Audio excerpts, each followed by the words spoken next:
Hey, what's up, everybody? Welcome back to another Saturday night. Tonight's going to be fun. Opening up a fully banded, still sealed 1976 case of MCIs. It's got the metal bands on it. It is a Supaco case, or a Southern packaging company, which is Supaco. So, I'm not the hugest fan of the Supaco ones. I don't know why they just bother me, because I guess they modernized them. The way the boxes look, the way the text looks, the way and the way, I don't know, just the way they feel to me. Uh, I think 1974 or 73 was whenever I was seeing the Southern Packaging Company boxes like this. Obviously, they made them before then. Been around a long time. Tobacco's been around for quite a while, and also the other companies have just went through name changes. But they have changed contractors through the years as well. So I didn't have anything on the table. There was no point in me starting it with the way I always start things, with the table and whatever it is that I'm going to be focused on. So I have a box here also from Bourbon Street Joe Nola. I'm just calling him Joe. And I know that's not his name too. So I really don't know how to go about that. And I did not cross out his information on the box. Not that even if I would have tried, it wouldn't have mattered. It still would have shown through. So, how can I do that? I don't know. We're going to start off with a box from Bourbon Street Joe. And we're going to open that up and see what Joe sent along. And probably focus on whatever is in this box, I would say probably next week. And this week, like I said, we're going to go through this case of MCIs and just kind of probably dig around a couple. I don't know. We'll see. We'll see. Well, I have no idea what it's going to be like once I get in there and get it opened up. And yeah, it could be full of great stuff. It could be a mess of nothing usable. Like that's the risk you take whenever you go.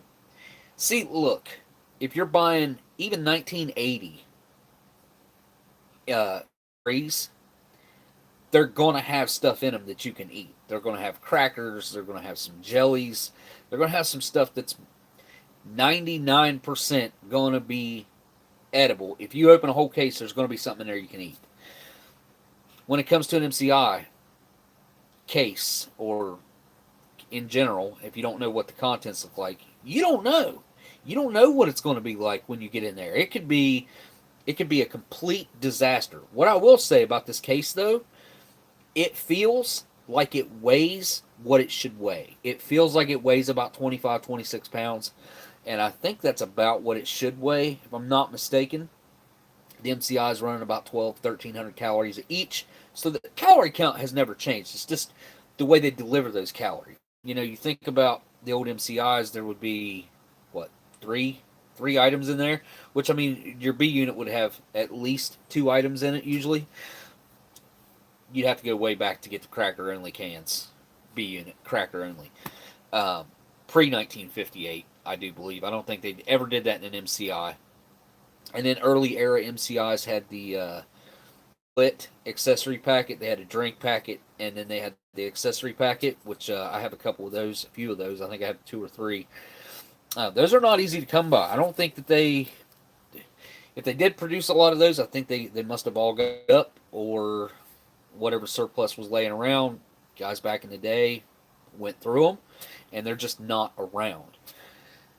Could be a box of rusty dirt. It could be. It could be.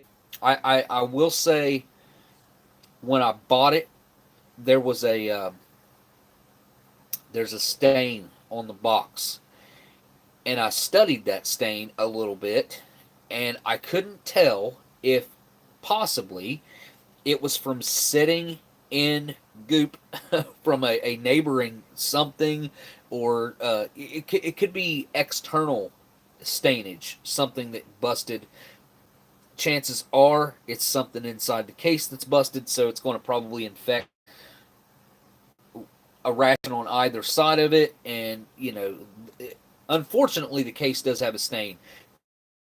This case is actually pretty cool. It's got some really cool text on it. You guys will see whenever I get it out. It's not even unwrapped, but when I get it out, it's got some really cool text down the side of it about how it was stored in a government facility, and it's not text that's on every case. Let's just put it that way. So this is it's not unique. There are other cases out there that have this same exact printing on them, but it's still cool because it's not the norm. It's not what was always on every text-wise. Oh, I got blurry because I moved too fast. Super chat just came in from History Savior. Says, hope these are great rations. Much love to everybody and the King of Beards. Thanks, man. Yeah, the old beard. I appreciate that, man. I wish my beard would get a little longer. It's slow in gaining length because I don't cut it. I just don't cut it anymore. After I got hurt, I was basically stuck in bed for a long time. I was stuck in a recliner in bed, and every movement that I made was excruciating. So I wasn't going to go stand in front of a mirror and shave because I shaved up until I got hurt. And after I got hurt, I just quit. I quit shaving completely. And I had a beard before, but it was short, and I kept it nice and tight and short, and I always kept it lined out back here. And then I just quit. I just quit shaving altogether, and it all this grew out, and it's whatever shape my facial hair is what it is outside of right here. I shave my cheeks because if I didn't, it would grow clear up to right here. I shaved last night, but it would grow that high, and no. But thank you for the super chat, History Savior. History Savior, you guys got to go ahead and subscribe to his channel if you're not already. Most of you guys probably are, but if you're not, you need to do that because I know he's going to be doing that giveaway soon. He's got 1,000 subscribers. He's hit that milestone over there, which is awesome. And I know he's working on some amazing projects. It's up to him if he wants to tell you about that or not, because that is up to him. I don't know to keep that on the DL. He may. But I do know that he's working on some really cool and what's going to be an amazing series of videos that he's going to be producing there on his channel. His production level's 10 times better than mine. I've got to step my game up. That's a big thing I've got to do. And it's good to see a bunch of you guys. I want to mention some names. Ration Museum. I don't know if he's doing a live stream tomorrow, but if he is, I want all you guys to come. I want all you guys to hang out. And let's see, we got Stanton's Shenanigans. Y'all, I hit 100. I'm doing a giveaway also. There you go. Go subscribe to Stanton's Shenanigans, and they are doing a giveaway over there. I'm be subscribed to win. If not, you need to make that a rule. Hang on, tripod's wanting to fall down over here on me. I don't know if I hit something or if it just cut out on me. Probably just cut out. Anyway, Stanton's, they just said they're doing a giveaway. Obviously, you should be subscribed to win that over there. 100 is a milestone. Everything on YouTube, it's all relative. It's all relative in how you look at it and how you feel about it. If you want to be a huge YouTuber and that's your only goals, that's the only thing that you work on, that's the only thing you care about, then starting out on YouTube is going to be very underwhelming for you, most likely. Most people's experience on YouTube, it takes years, a few thousand subscribers, and it takes a long time to build your audience. And it's all in how you look at it. 100 people that you didn't know cared enough to subscribe to your channel, and they tune in whenever you go up. That's a pretty big deal. Think about 100 people. 100 people is a lot of people. So again, that's all relative in how you get it. Wait, what? Could certainly do some great Civil War reenactments with that beard. I actually was thinking about that recently because I was actually thinking about World War II stuff, and then it got me thinking about Civil War stuff. And I was thinking, man, a lot of those guys back in the Civil War had beards, so I might be able to pull something like that off. I appreciate that. B Temple, you guys, if you're not subscribed to B Temple, that's another channel. Links are in my description to History Savior, B Temple, Delicious. Steve 1989. Man, the list is so long. Miss Renee's down there. Um, wow. History. I think I might have already said history. There's a huge, and I know each and every one of those people would appreciate you subscribing to their channel if you're not already, down in my description. So if you want to take the time to do that sometime, that would be much appreciated by me in this small community that we have here. All right, I've blabbed your ears off long enough. Let's flip the camera around here, and we're going to crack into this box that Bourbon Street sent. All right, I'm going now, and I don't understand if it's something. I hope this is not the case, but it might have been a little bit wet. I don't know if that's. It could be the tape tricking me and making me think that it's wet, but it felt a little soft on one side. I hope that's not the case. And I'm going to unencapsulate it right now. I think I can manage to work some knife skills here and just package this entire outer layer. And then I can not worry about the address because it'll be stuck to this packaging.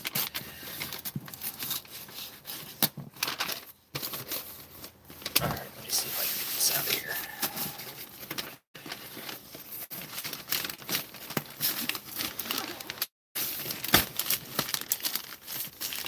There we go. Alright. So huge thanks to Bourbon Street Joe for sending this down from Canada. Shipping from Canada is not cheap, y'all, and it's much appreciated. Anytime anybody sends anything in, it's humbling. I don't know how to express like the thanks that I should. Just holy cow! I just saw a super chat come in from Sinai. Hey Smoke, I'm driving my new car from Sydney to Melbourne at the moment. Oh, I gotta check that out. I'm curious of what you got because you had a cool G8 before, so which I don't think it's called a G8. It's a Holden over there. But you're all now my road partners. Thank you. So guys, talk to Dan so he knows we can keep him awake. Sounds like he's on a long drive from Sydney to Melbourne. So I don't know how long a drive that is. You know what? We're gonna find out. I'm going to Google that right now. How long does it take to drive from Sydney, Australia to Melbourne? There's light traffic from Sydney to Melbourne, so it'll take about 8 hours, 36 minutes. Over 8.5 hours. And that's with the current traffic.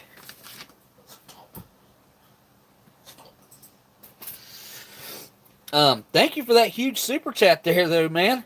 And hopefully we can help keep you awake on that long drive. I know what it's like to be on long drives like that, and sometimes it can be excruciating. It just depends.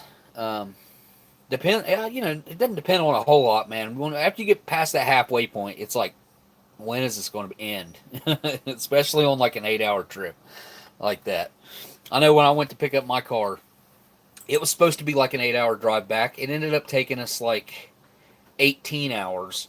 Because we were so damn tired, and we tried to sleep before we left, and this cop knocked on the window and woke us up.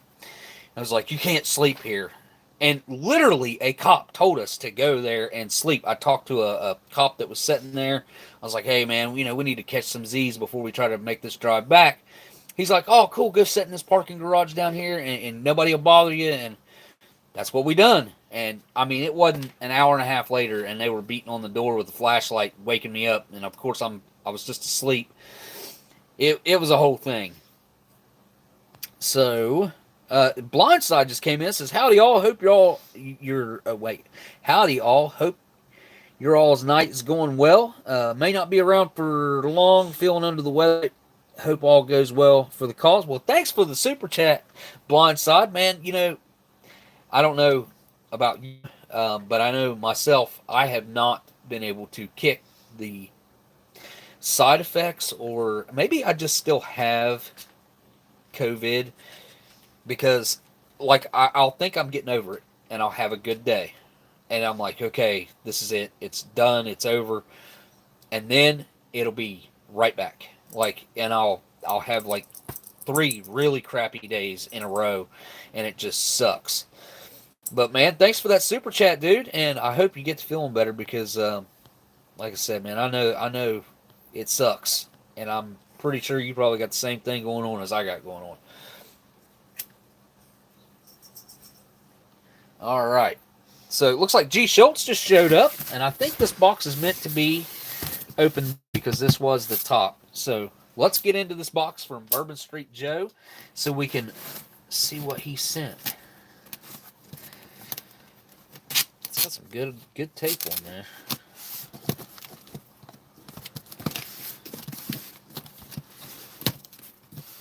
Steve used to use this tape on his boxes. I don't know where he bought it at. Like almost like rubber. The tape was so thick that it was like, I don't know. It felt like rubber. I've never purchased any tape like that before. It's either really expensive tape and I've never looked at it, or I've never seen it before.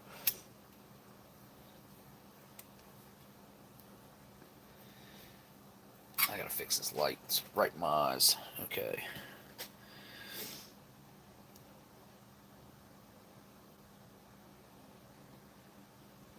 Oh yeah, I'm going to try to talk to you, Dan, on occasion to wake you up. So it's a good thing to be watching the road, not the comments. So, all right, got a note right on top here. I don't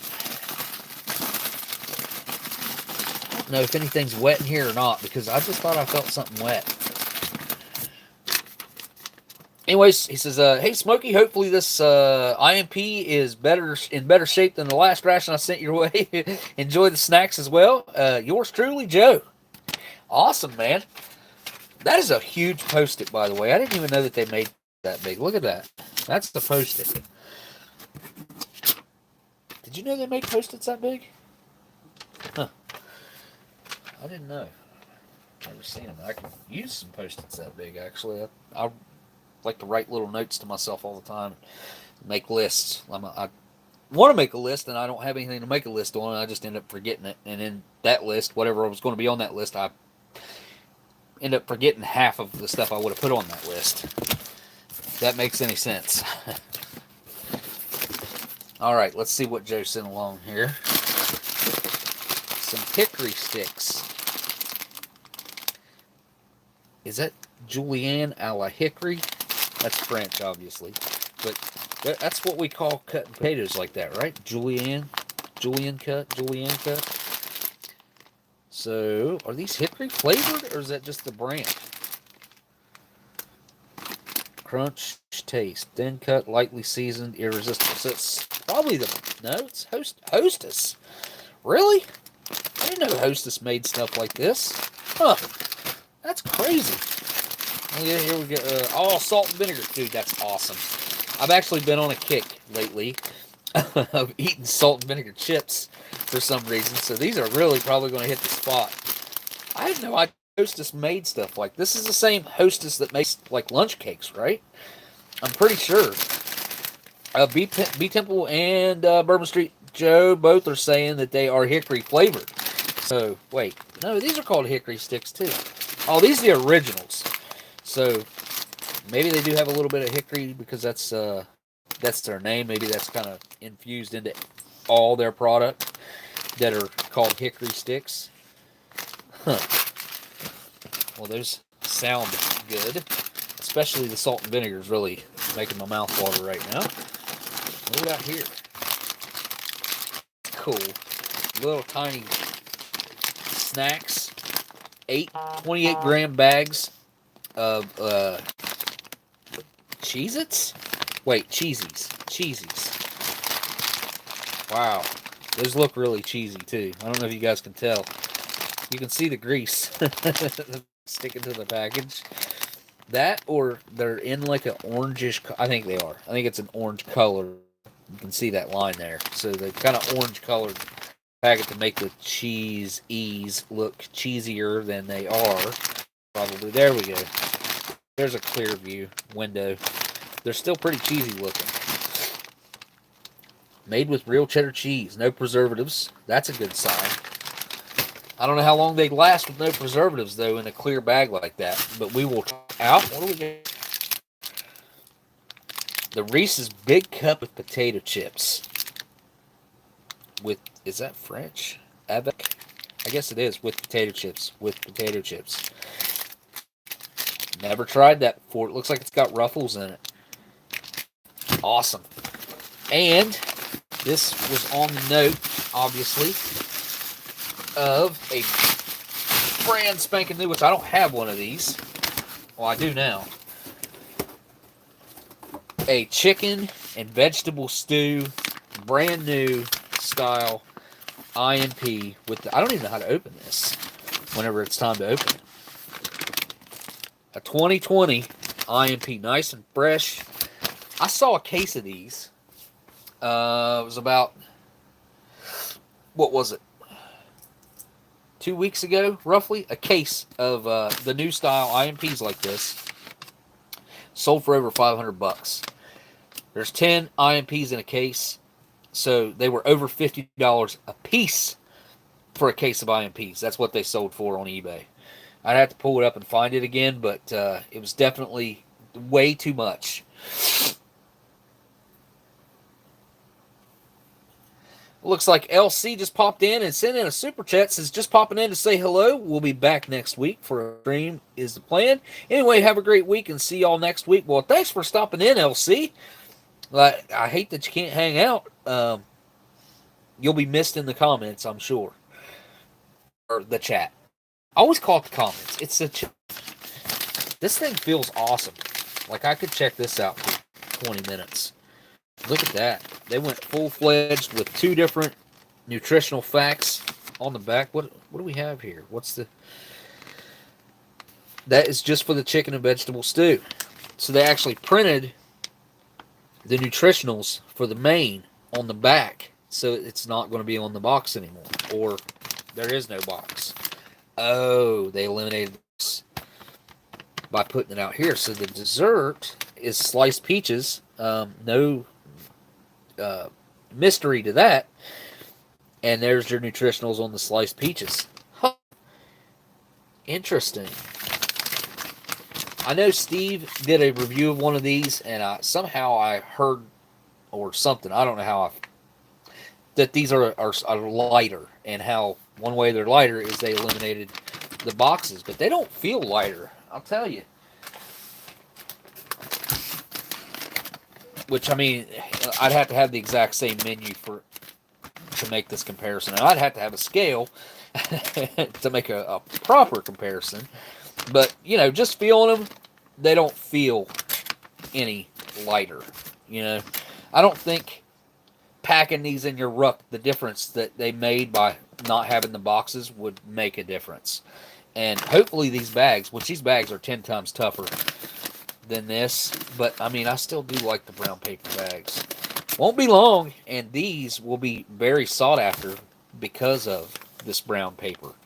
It's no longer going to be a thing. I don't foresee Canada ever going back to the brown paper. I don't foresee them ever making that move.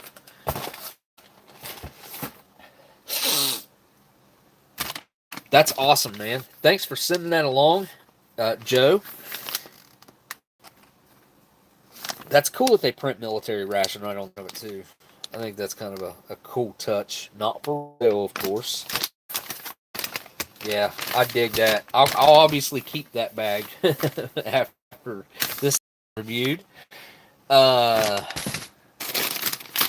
I go any further, I've got to at least try one of these.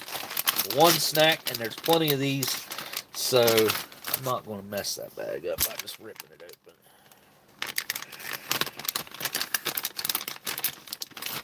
I thought I cut it. There we go.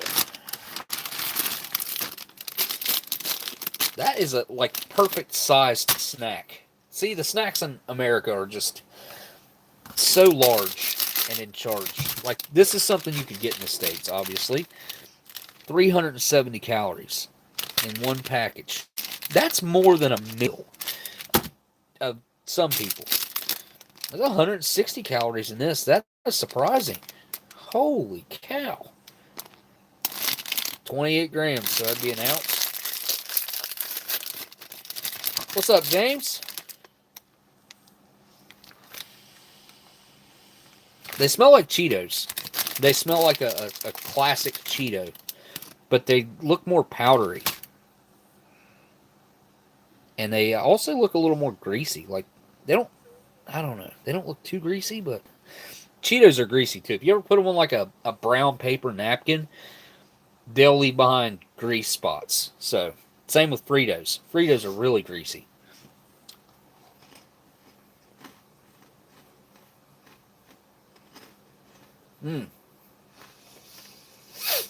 I know exactly what that reminds me of.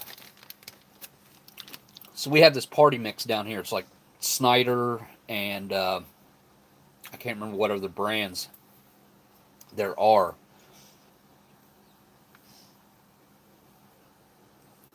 You know what other brands of party mix? Utz. Utz is another one, yeah. But these taste like the Cheetos that are in those party mixes. And those party mixes have like pretzels and Fritos, a knockoff fake Dorito, and sometimes like a round plain tortilla chip that's just like a Tostito. A little bit salty. Definitely cheesy.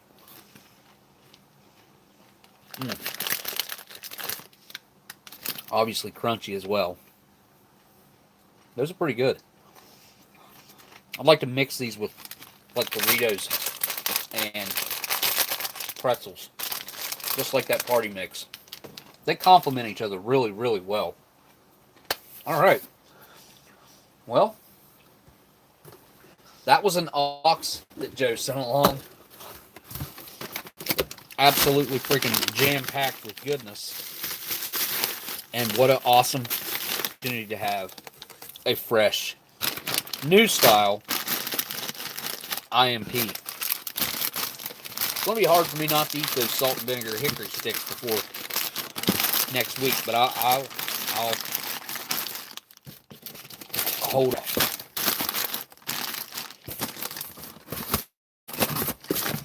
Oops.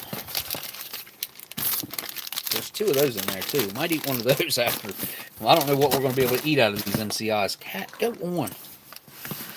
All right.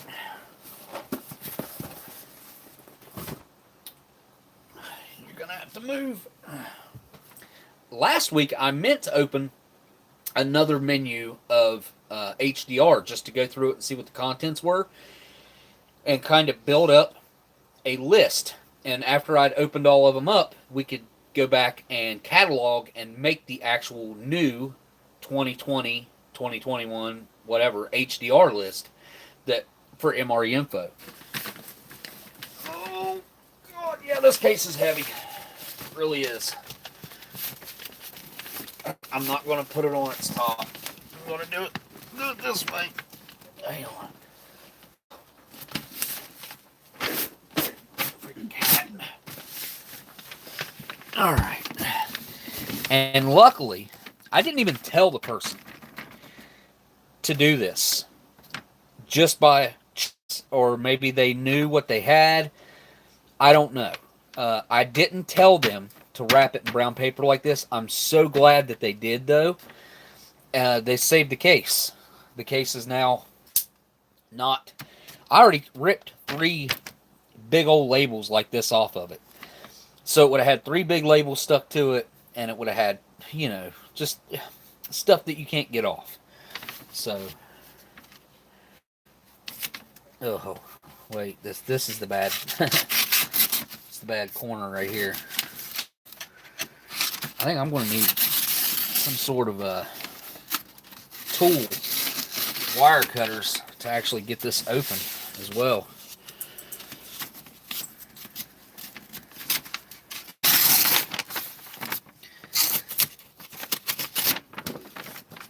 Oh, no way, it's upside down. Son of a They put all the labels on it upside down because this was what they had at the top. So it has been riding the entire time upside down.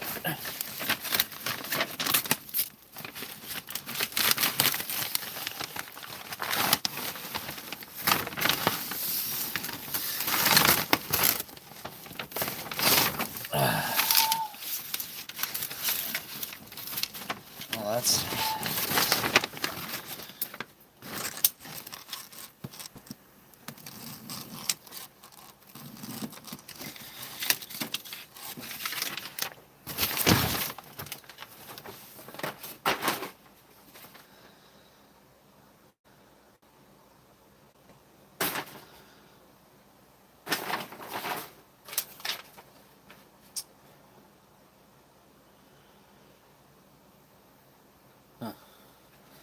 It's in a little, like a sales receipt there. So these bands are looking... It'd be nice to be able to slip them off without... I'm going to attempt to, because this one is definitely loose. Oh yeah, this one's going to come off. Maybe. Yep. Awesome. That means I'm going to be able to put that back on there, which is killer. Look at that. Look how they twisted these bands. I don't know what kind of machine they had done that, but this was probably like one of the last years that had metal bands, because I've seen cases of 77s that had plastic, you know, just like MRE cases, plastic bands on them. So, oh yeah, we got some rust. Oh, that's a real funky looking spot we got here, y'all. I need to clean this. Got some mold going on. That sucks. My table is going to be ruined. Alright. So here we go. Here's some cool text right here. Army owned stock. No, stocks. Account number W25LMQ.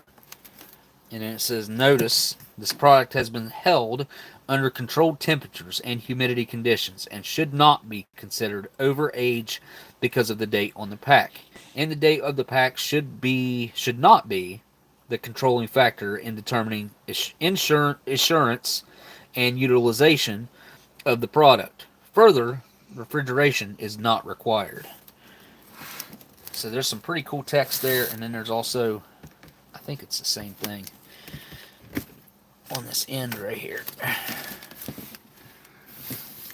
Ugh. Yep, exact same thing. All right. Well, let's unsleeve this bad boy. Hang on.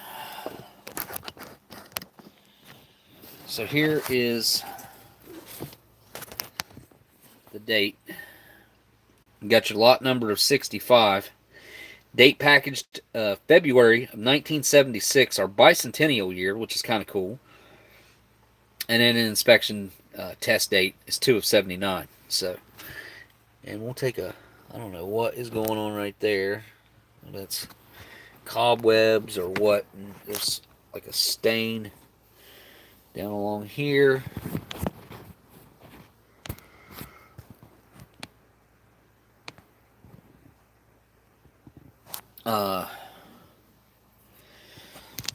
Flip it.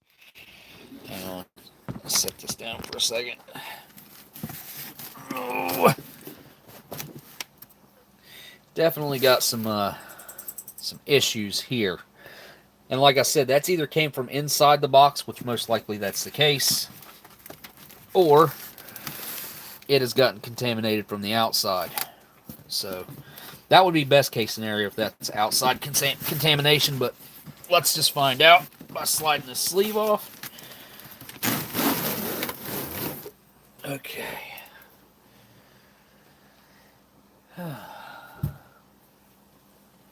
And the flaps are loose. I'm going to have a mess of rust to clean up after this for sure. Yeah. contamination. I want to see what it looks like without the sleeve on it on this end down here. Let's take a look. Not as bad. That might be. I mean, that could be outside contamination right there. It's doubtful because, I mean, looked like it just didn't leach up far on this side. So, if anything, hopefully we've only got an issue on this one corner, which would be a good. I mean, I don't expect them to be perfect. They are. How old are they? 24 and 22. 24 and 22 is 46. Yeah. These are 46 years old, right? Is that right? 76 to 2000 is 24 years. And then 22. Wait. Yeah. I guess they're 46 years old. I don't know. This box has never been opened. I can tell by the way the flaps are. This case has never been like those people hadn't slid the bands off, the sleeve off like that. This is the first time this case has ever been opened. Look at that. One of the boxes, the flaps is all the way open. It's kind of funny. All right.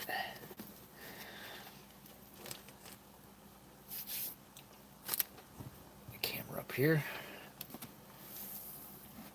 Look at that. Oh, that's not good.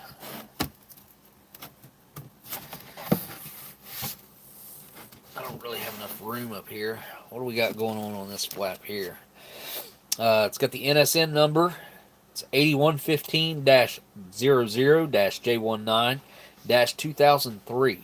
Quantity, 660. Gross weight, 1,673.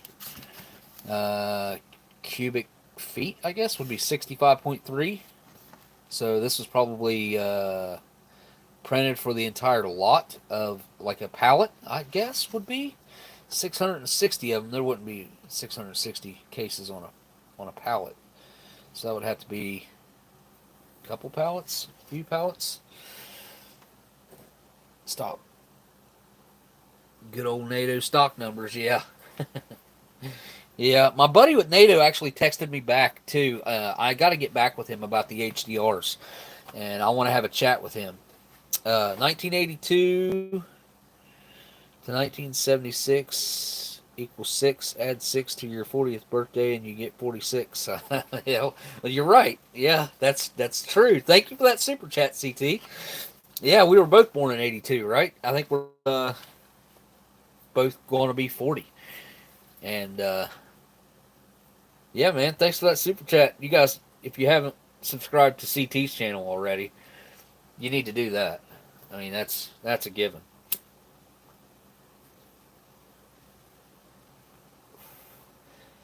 Oh, I didn't know you were born in 82 also, Sean. So, what was your birthday, January or something? Oh, you mean it was like December or something. Barely made 82. I was thinking January for some stupid reason. So this looks like it's it definitely is internal contamination, and surprisingly enough, it looks like the tuna fish, which the tuna fish, from my experience, guys, always holds up. I don't know what it is about tuna. I mean, I guess maybe where it's just packed in water, it's not acidic. Like, it never usually goes bad. So that tells me that probably had a can of fruit or something in it. Probably. And let's see what this one is. This is with Frank for chunks and tomato sauce. So that box has never even been folded. Look, it had the case glue on it. You can see the lines of glue up here that are transferred down on top of this lid. So this lid, like I said, was never properly closed. They just threw it in the box like that. They had to have seen that when they were closing this case. I'm sure they packed them by hand. All right. There should be some P38s in here, too. I don't know. They're probably going to be on the bottom, I would assume. So let's just pull out this one. Oh, yeah. That's not good. I heard some metal. Sounded like, yep, that sucks. They're underneath this crap. There's one. JW speaker. There's one P38. And look at that friggin' mold. Holy cow. That is bad. That is bad.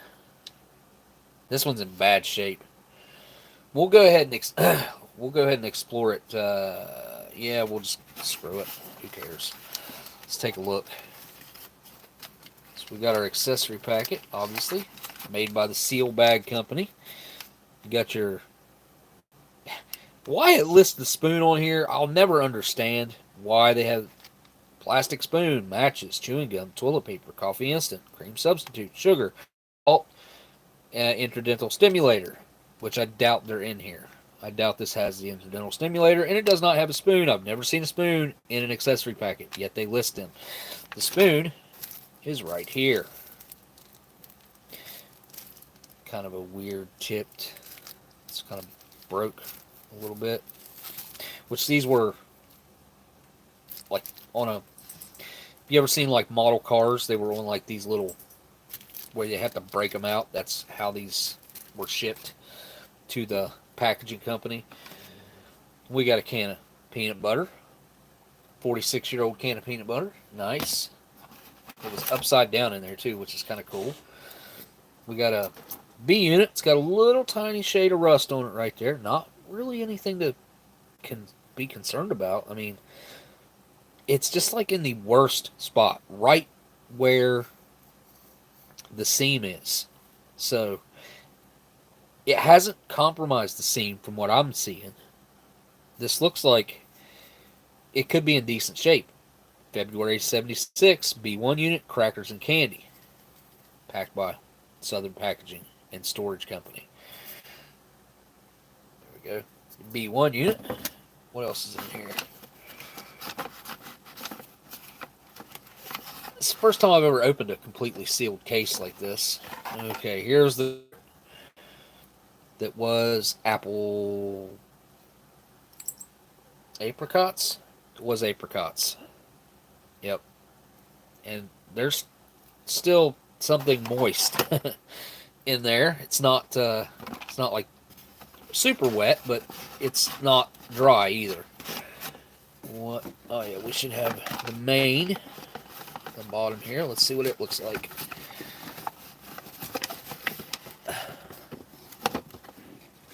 Oh, it's bulging. Beans with spiced sauce. It's not bulging real bad, but it's bulging bad enough that, you know, there's no chance of it being remotely okay. Alright, I hear a P38. There has to be one stuck to the bottom of this box or something. Throw this back in here. How was this in there? Oh, probably like this. Of course, the live stream cut off. Yeah, you're probably right. There's probably some botulism going on here, especially judging by how much growth we have going on here. And this is not all old growth. It looks like there's some fairly new growth going on, which is cause for concern when you're, if you ever contemplating eating anything. So I have to be careful when it comes to the B units and peanut butters and stuff that I eat. I will have to clean them beforehand. I don't think that flap was never folded either. That flap was just sitting there. And I think they left the one flap in the corner like that so that you could grab the first box and yank it up out of there. I could be wrong about that. Hoboken, New Jersey. Alright, that one's going back. Hang on, let me look at the bottom. Ah! See? I knew it. It ruined the P38. Dang it. Of course they had to be on this side.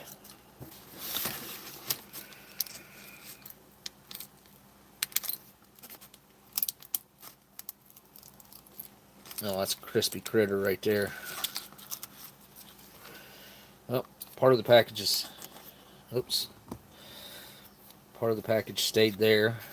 Which, I mean, it didn't really affect the P38. One little tiny stain right there. This one will be mine, obviously, because its packaging is ruined. But okay, it's cool because I can share some of this stuff with you guys. Can openers, maybe some B units, which I'll test them out myself. They are.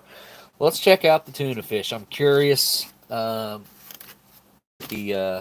pork sliced cooked with juices in a second. Oh, this one's rough. Oh boy. Looky there. Yep. Two more P38s. One of them is really rough. There's only one good one in this whole thing, really. It's even got a little stain there. And this one's pretty bad as far as the stain goes. I'm going to guess there's probably only going to be 4 in here. I think that's all they ever put in here, you know, because they allow you 3 meals and 1 case split up between 4 guys. 3 meals each. You all get 1 can opener and 3 meals.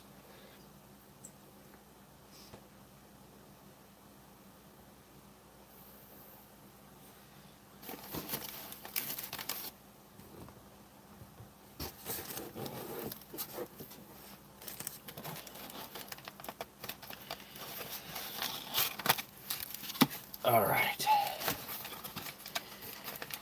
Ooh. That's like gooey, gummy. You can feel that it's stiffened up from syrup. Okay, so there's the accessory packet. The spoon, which is in good shape. Nice clean spoon. Ooh, yum. We got a seedless blackberry jam.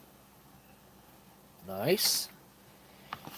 We have, oh, see, this is what I was saying. The tuna, see, that's what I knew. It had to be a fruit. Look at that tuna. That freaking can is immaculate and perfect. No bloating at all. Just tuna. I'd like to know what year they started the tuna. It had to be right around like the 74, 75, the new age Sapaco era that I was talking about. That's had to be around when the tuna started. This could be the first year of the tuna. I don't know. It's either 74, 75, 76, somewhere along in there. Place your bets. What's it going to be? Peaches, applesauce, apricots, or none of the above. Could be pears. Could be pears. That's a good looking top of a can, though. I mean, it doesn't look that bad, actually. I mean, it obviously ruptured, and it's got a lot of growth going on right here. That could be just sugar, actually. You know, obviously discolored and stuff from age and the box and whatnot. But he liked tuna, but just not that old, Miss Sharon. How do you know? You never tried it. What else do we got in this here? We have a B1 unit. Same B1 again. And this one's got some crud. This one could be compromised. I will say. That is a pretty bad spot right there. The seam looks good. The bottom looks amazing. This can looks really good. I can't really judge it. Kind of rubbery when I shake it. So it could be compromised. Here's our... Look at that friggin... that thing is... you could... That looks like something that's been artificially aged for a museum or something. You guys know what I'm talking about? Like when they age cardboard or paper or something, and it looks like this. Just soaking in pear syrup for 40 years. It's probably only been ruptured for maybe 10. I don't know. I'd say probably at least 10. But we definitely got a good can of blackberry jam out of here, which is awesome. And we got a good specimen of tuna, which, yeah, after I clean it up, I mean, it does have a little bit of surface mold on the outside. Yeah, it does kind of look like waxed cardboard. Yeah, I agree with. Yep. All right, put the spoon there. accessory packet. This is kind of fun. I want to find some cool B units, though. Hopefully they exist. Hopefully larger B units in here. Some tall B3s. Ooh, that one's stuck to the other one. Alright, put the tuna back down in here.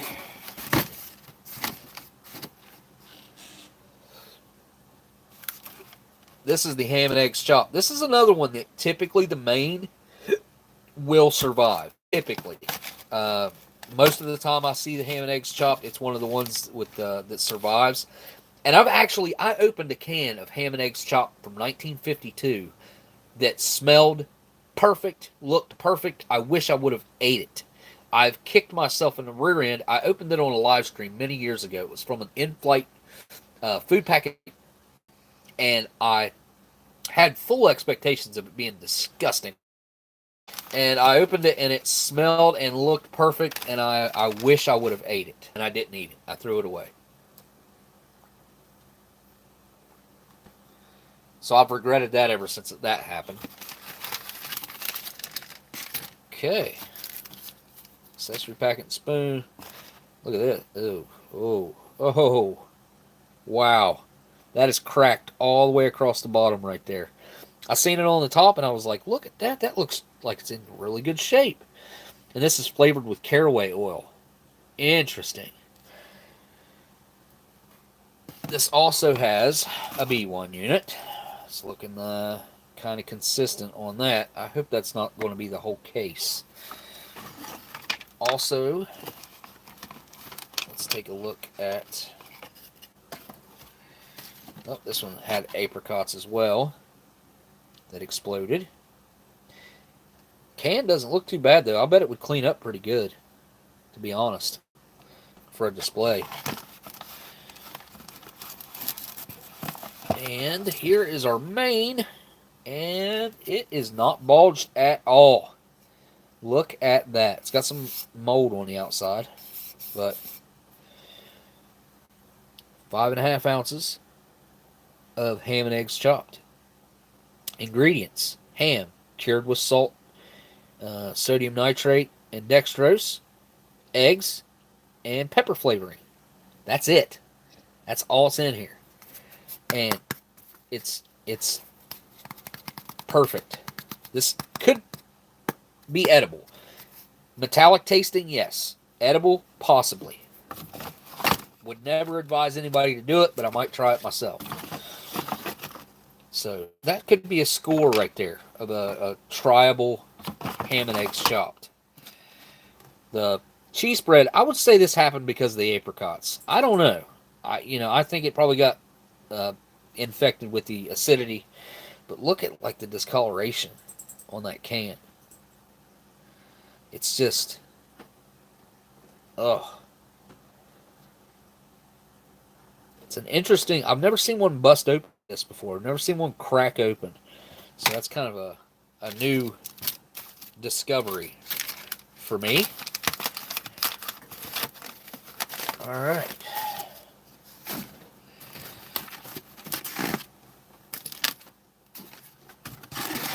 See what the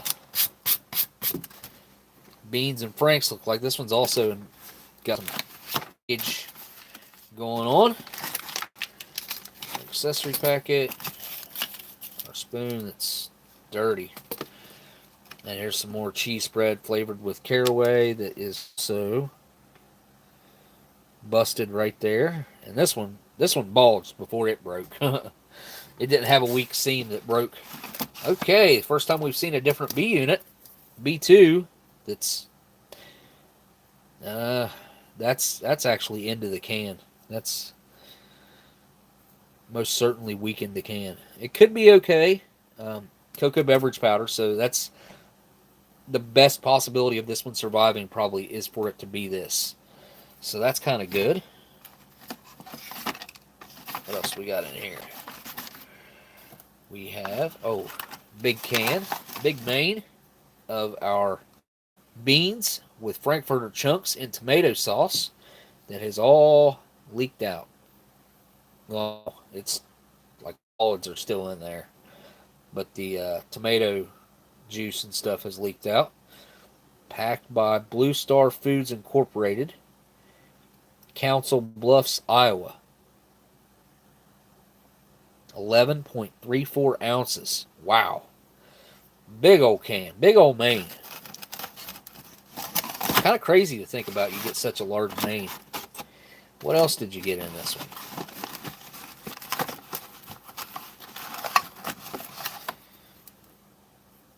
Oh, a chocolate nut roll. Look at that.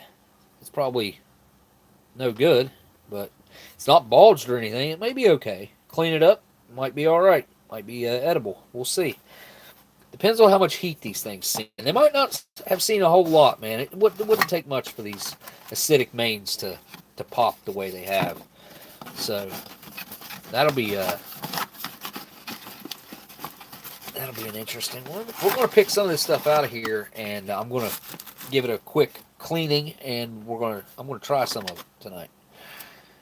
Yes, yes, yes. We'll see what else we got in here, because I don't know what I want to try.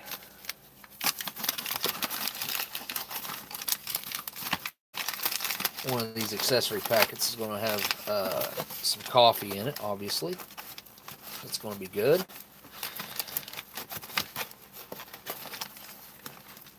All right.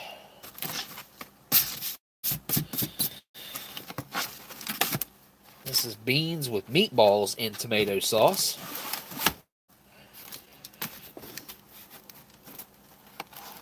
This one feels pretty light.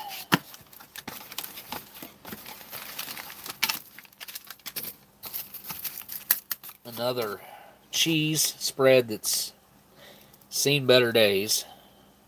Bulged and opened. Ooh. Again, bottom busted off of it. Interesting. And we got a B2 unit. Another crackers with cocoa beverage powder. Cool, cool, cool. And, oh, I'm not even going to go into that.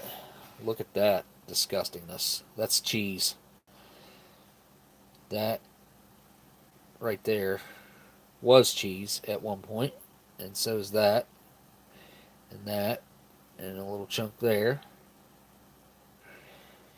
And then there's no point in that out of there. You guys can see the beans with meatballs in tomato sauce. It's going to stay right where it's at.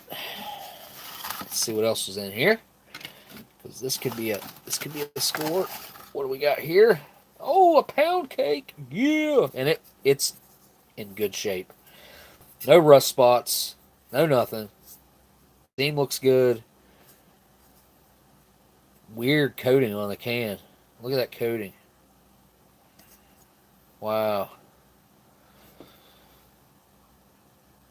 I'm so glad the Army moved on to MREs, and I never had a doubt.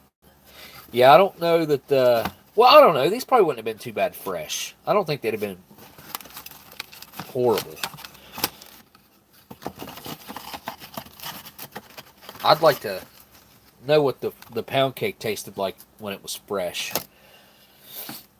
I know there's that story of that old fella that carried around a pound cake in his pocket until he retired. When he was giving his retirement speech, he was up there and he talked about carrying that pound cake around. He was going to eat it, cracked it open and ate it right then and there. I don't know how that tasted. Probably not the greatest. I think he carried it around like 20 years, if I'm not mistaken. Alright, this one's feeling pretty heavy. I think all these have got some leakage. This one is chicken or turkey boned. B3 unit. This is going to have a B3. Oh, cool. I just ripped that flap off pretty much. It's obviously got a fruit over here somewhere. Spoon stuck to the accessory packet. And a cheese spread that one of the better looking ones we've had, but it's also cracked open. Yeah, great cheese spread for display though. Cheese spread cheddar flavored with caraway oil. Yum. And there's our B3 unit. Crackers and candy. Don't know what's going to be in there. And we've got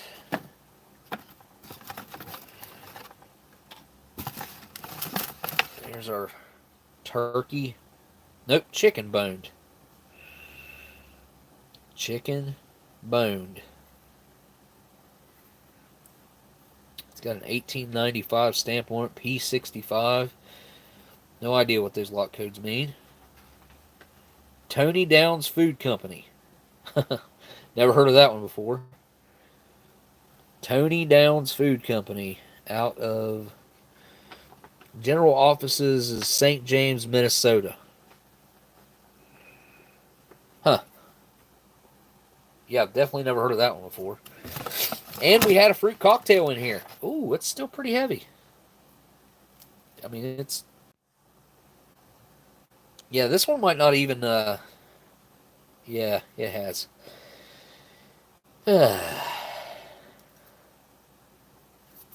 Barely. Just barely. Here.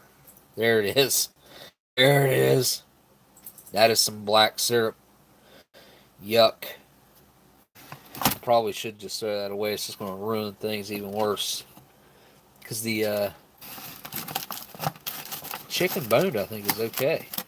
Wasn't it? Oh, no. It's still okay. It's leaked. Chicken boned is no good. Fruit cocktail's no good. The B unit's good. Cheese spread, no good. Cheese spread, very bad. Very bad. Yucky. Good looking can, though. I will give it that. B3 unit.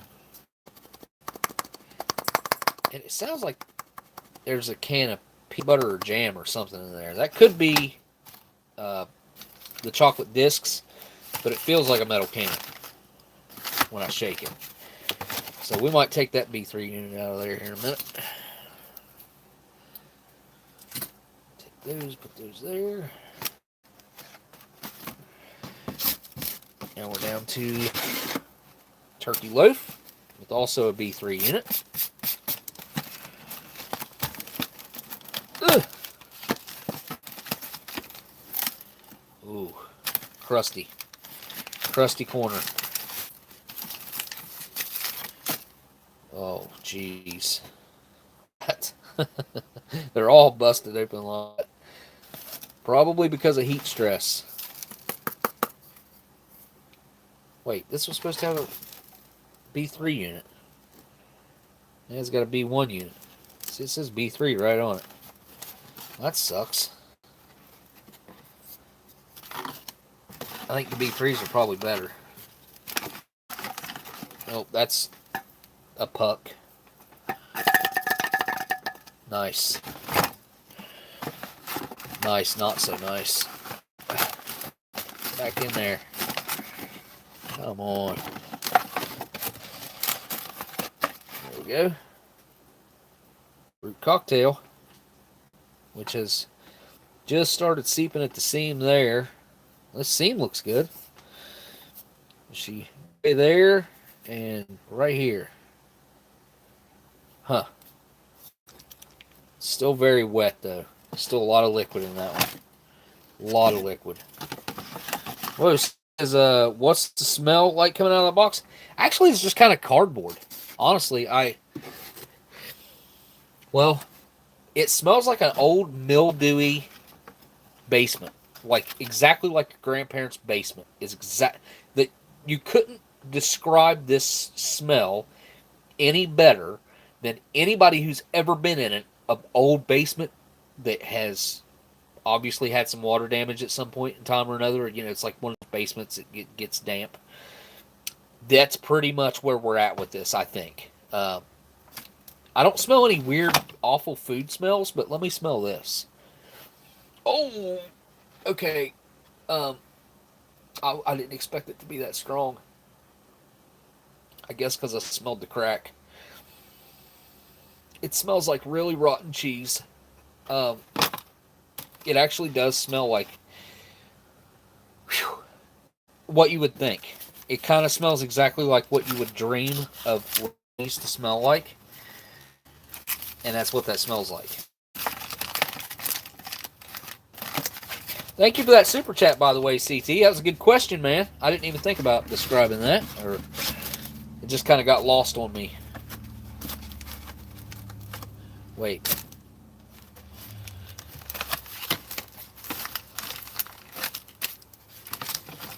B3. This one's coming out because it's in really good shape. I'm just going to keep this accessory packet as well. May as well. It's just as good as any of the others, I would say. So we'll check that out. And what else here? Is this the pound cake one? Oh, no. Chicken.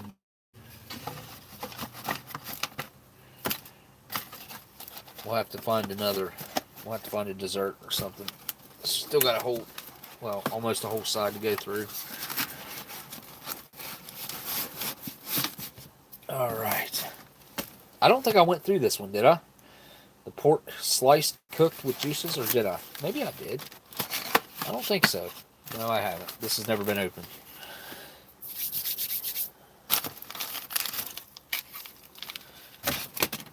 What's this supposed to have in it? B1 unit is what it's supposed to have. And B1 unit is what it has, that has a substantial amount of rust on it.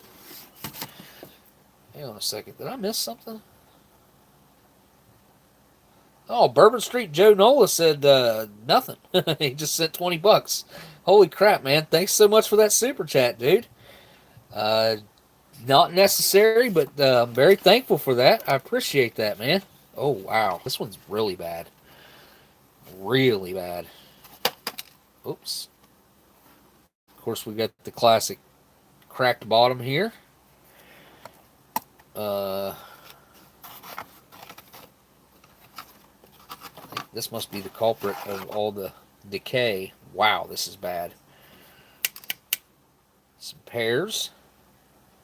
Really don't look that bad. I mean, they still, like most of it. You get the microphone.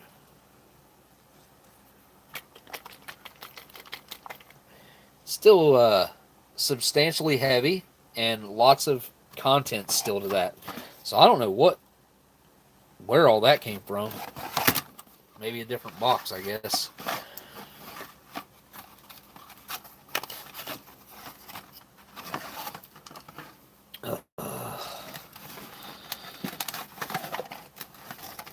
Okay. Ooh, yeah. Dang. Holy cow, look at that. That is some damage. It's squishy too. It's not solidified yet. That's got to be some of the pork juices, pork slices juices. Ugh.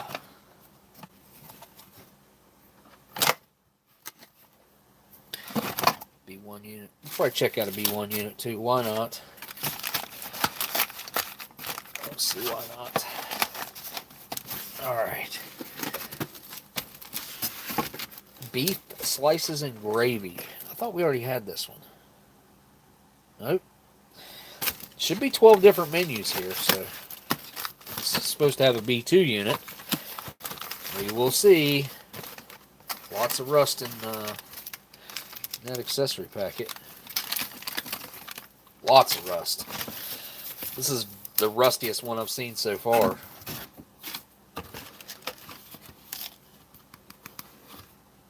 Oh, would you look at that? A little bit of rust on the corner right there, but this is an unopened, not compromised cheese, I believe. Huh. Amboy Packaging Company. Amboy, Illinois. Amboy? I've never heard of Amboy before.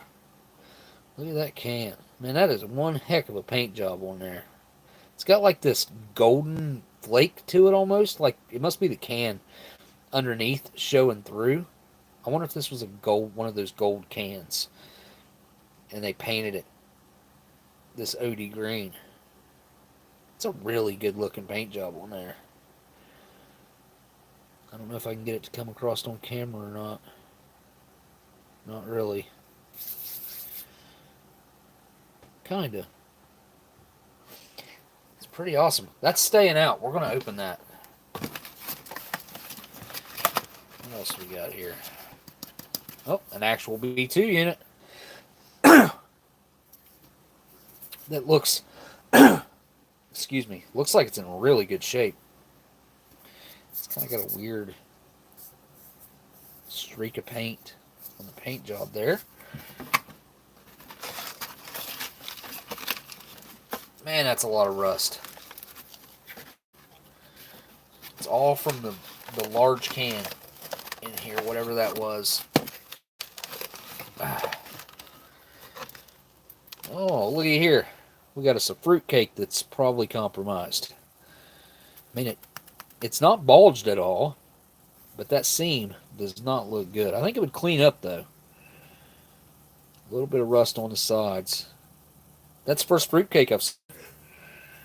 Kind of cool. And this is the culprit. Holy cow. Dang it. Look at that. Wow. Very, very interesting. What was this? What was this? Were beef slices. Look at that. Look how much they shrank.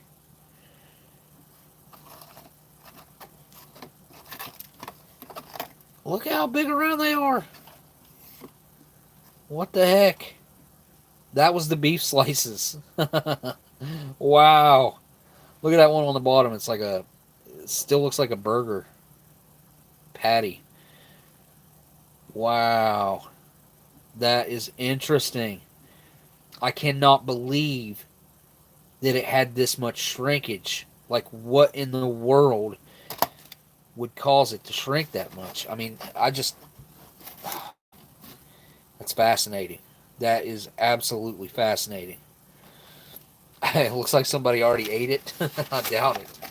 But yeah, I mean, it doesn't have bug damage or anything like that. Like, this is just from time and, evaporation, I guess, and degradation. Maybe there was some sort of microbial infection that ate away at it, but it's still got the right shape and stuff. If that would have been the case, it would have all been misshapen, and it's the right shape. It's just small.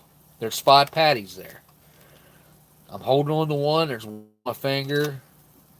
Another one right there. Another one right here. And then the one on top.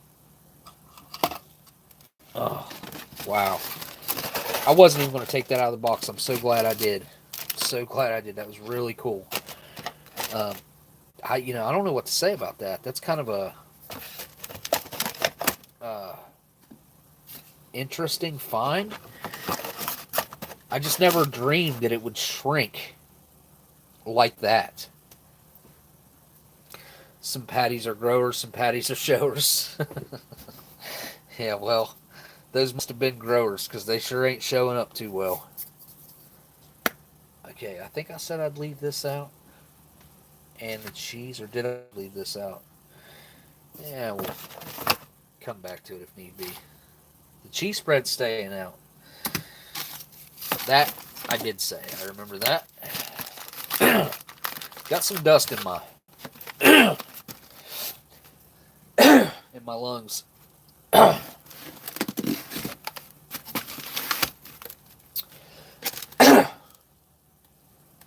Yeah, definitely. So those of you who don't know, these used to come with cigarettes in them all the way up until 1972. And then the government decided that they wouldn't provide cigarettes with the meals anymore. Which is a sad day, if you ask me. I think they still should be giving away cigarettes. If the guys want them, I think they should be provided with their food. supposed to have a B2 unit in it as well. Spaghetti with beef. Chunks in sauce. Spaghetti with beef chunks in sauce. Meal combat individual. Alright, accessory pack. Spoon. Ooh. Can about ready to explode. Not quite yet. It's weird how it's like getting these little rust spots that ends up popping the bottoms. And we do have a B2 unit that is coming correct. We got also a nut roll. That looks like it's in great shape. What? Huh. I don't know what that's all about. That is not a date code. Weird. Anyway, what else? Okay. Here's our spaghetti with beef chunks and sauce. That is compromised.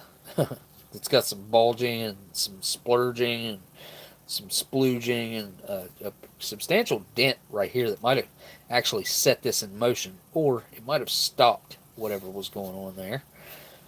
But this one's not compared to... Dang it. I really need something to drink. To a lot of the other stuff. I gotta get a drink. Shouldn't be opening a bottle with my hands, but probably should have just put some gloves on to start this, but oh well.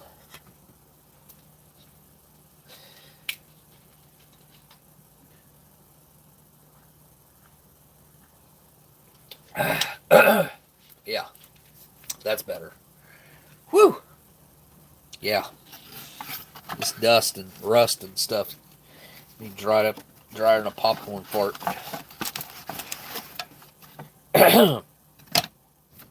Alright. Cool beans. That was not too bad. Other than the box being... the box is probably salvageable if you really wanted to take time to deal with it, because it's got a good solid feel to it, and it faces up pretty nice, except for that little stain right there, which you might be able to lighten that up a good bit by cleaning and drying that out. And then of course there's a little stain right there, but this box would face up pretty good as far as the display goes, setting it like that right there. And spaghetti is a classic menu that's, you know, one that's still around today. Alright, this is the beef steak. Feels like it's got pretty similar fate as the beef slices, because we're seeing a crap ton of rust. Feels kind of light, but not super light. Ooh, yeah, that's slinging rust everywhere. Oh, spoon's pretty much no count. Look at that cheese. Good lordy bee. Look at that cheese. That looks like something that you'd find on like a haunted mansion's kind of countertop or something. Something out of a horror movie. It's not something you should ever think of as food. What do we have here? It's our B3 unit. It's got some stuff on it. Some good old juices. What else do we have in here?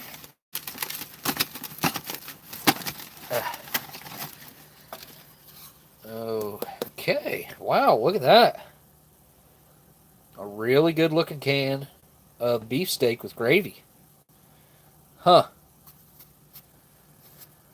It is slightly, and I do mean slightly, bulged.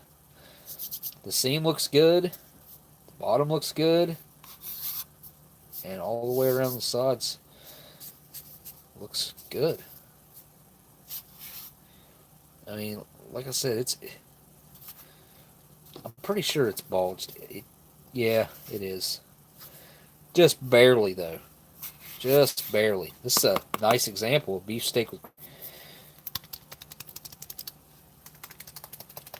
Yeah. Doesn't that sound good? Oh.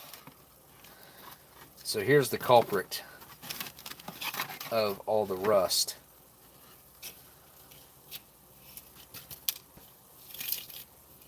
Millions of peaches. Peaches for me. Millions of peaches. Peaches for free.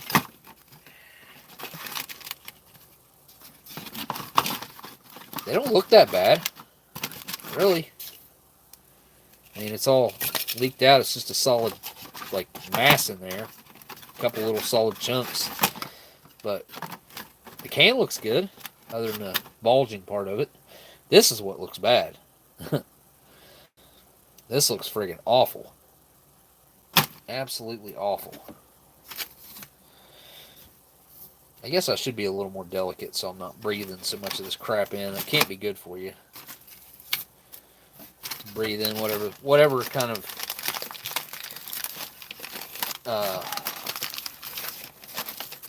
particulates are becoming airborne from this. All right.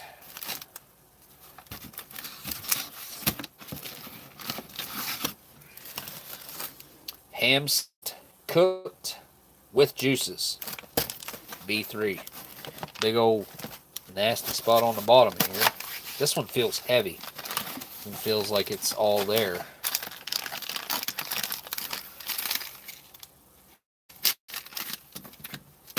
Okay. Okay. Huh. Look at that. I'll be daggone.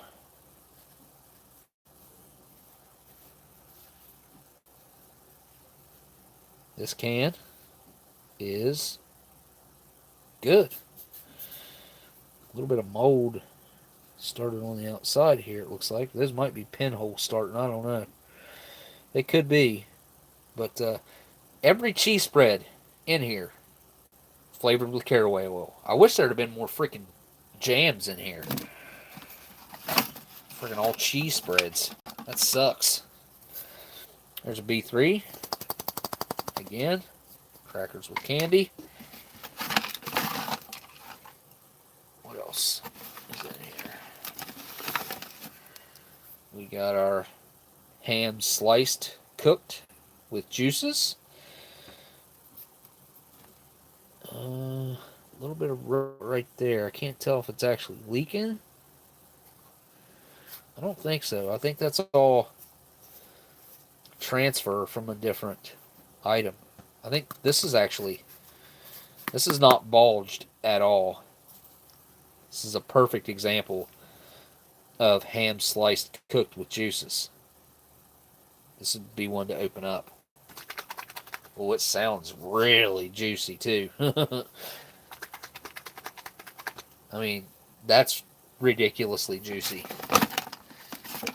What else is in here? We got peaches that are still moist, but definitely leaking. I suppose it caused all the leakage in the bottom right there. From this one spot right here. I'll turn the can upside down, it will stop leaking. Hopefully the ham sliced whatever won't get anywhere. Oh, divide me. Hold up. Oh, this, because that cheese spread, I think, is an example we've. This one's not as clean. Little rust. This does that. This is a good.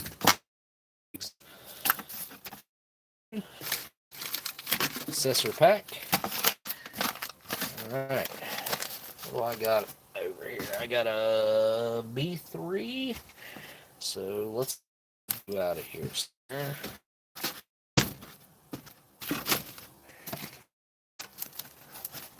do a B1. Wait, I wasn't going to mess with the spaghetti one.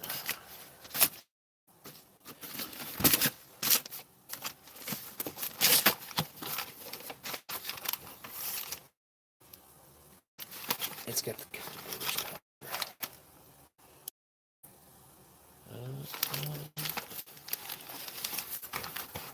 do I want to do a cookie beverage powder? I don't know.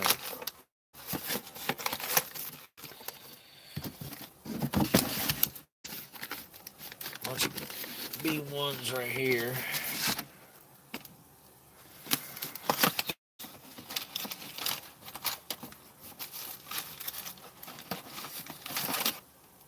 A little rust. Let's see what this one looks like. Be fun to explore it. Alright. That rust.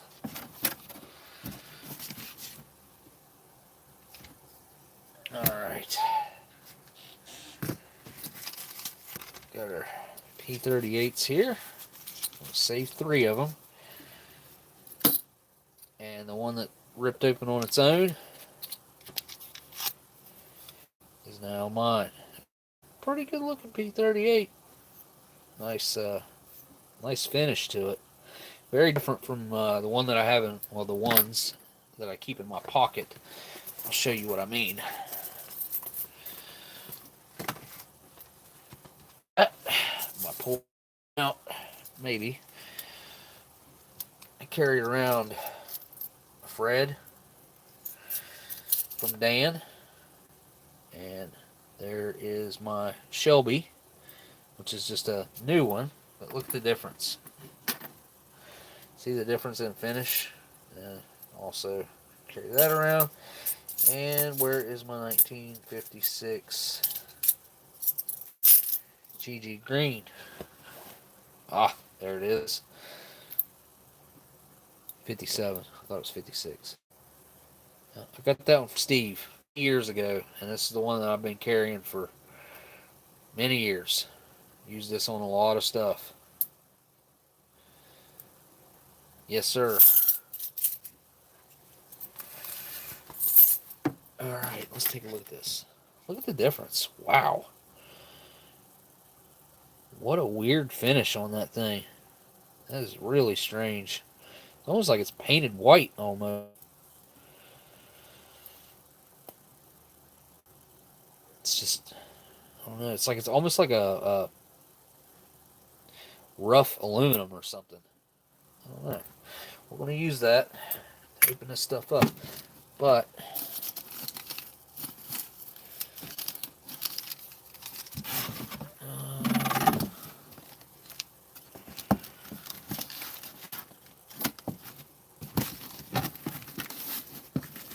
alright, let me get these out of the way. Ugh.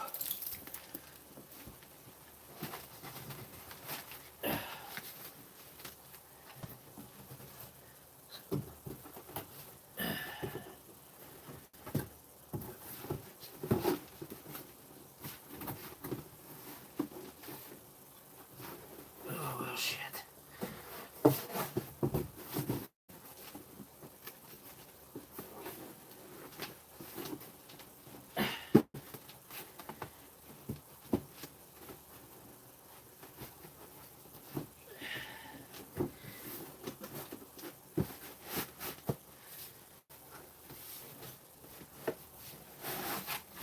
Alright. Whew. Oh, I gotta go get a little broom and dustpan, and gonna wash all of this stuff. It's gonna take me just a couple minutes to wash these cans, and I will be right back.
rust cleaned up here.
That ain't too bad.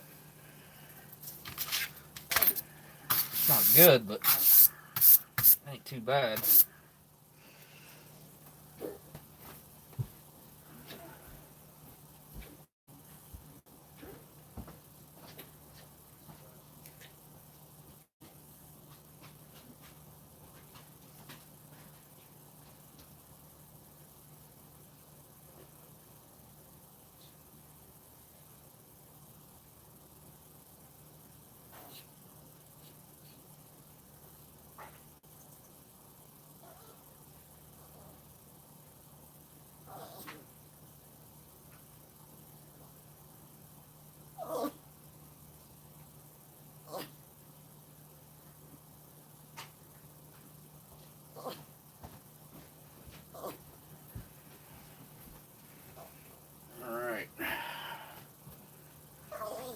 Got to dry this stuff off.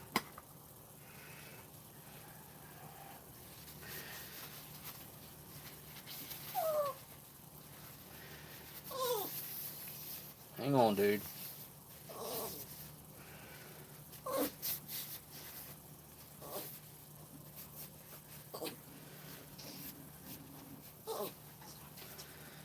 Well, that's about as good as that's going to get.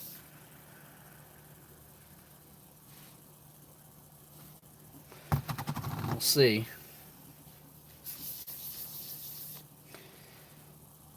V3.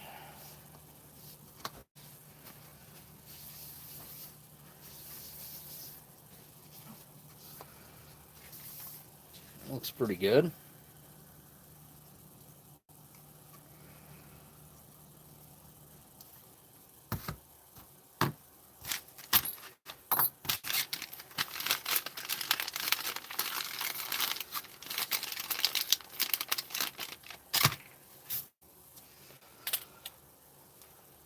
And B1. It's got a decent amount of rust on the bottom of it right here.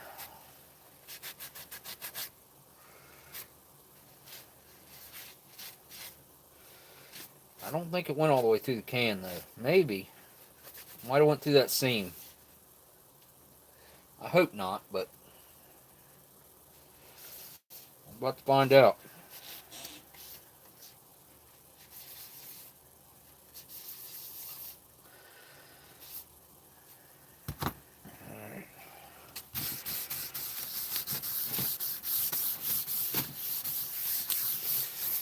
It's not sanitary by any stretch of the word, but I don't care. You know, if I was worried about that, I wouldn't be doing this anyway, you know? Unless it's like something really bad, there's no point in precautions or anything. Like, if you were worried about it, if you were really that worried about it, you wouldn't be doing this. You know what I mean? Wouldn't be looking into stuff that's older than I am trying to eat it. This is worthy of a tray, I feel like. So, B3, B1, and cheese spread with flavored with caraway oil. Yum. Oh, and boy, it's there's no movement in whatsoever. Like, if you have a peanut butter can like this and you shake it, you can pretty well always hear some, not always, but pretty much always. Like 9 out of 10 times. Sometimes the peanut butter will be so solid that it won't, uh, you won't hear anything, even with the separation.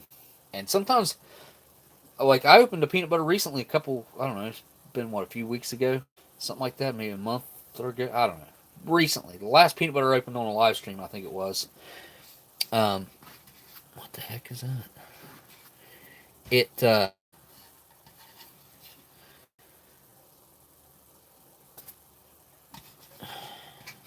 It was solid. It was like no oil separation, which is really odd. It's not normal.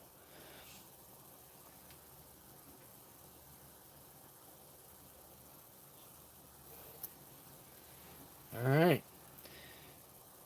This is a nice P38, a speaker. It's a good one. I love that different look of it too. I would say after I use it, this area right here is going to get real shiny from the friction of it moving in and out of the can. And let's see. I should have got one with cocoa beverage powder, but I didn't. Let me get the drink going first. Let's get this old accessory packet opened up here.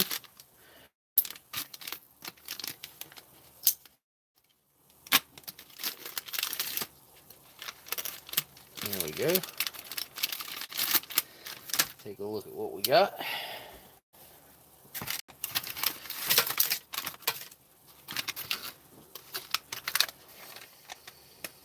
Still that classic smell of an accessory packet, just minus the tobacco.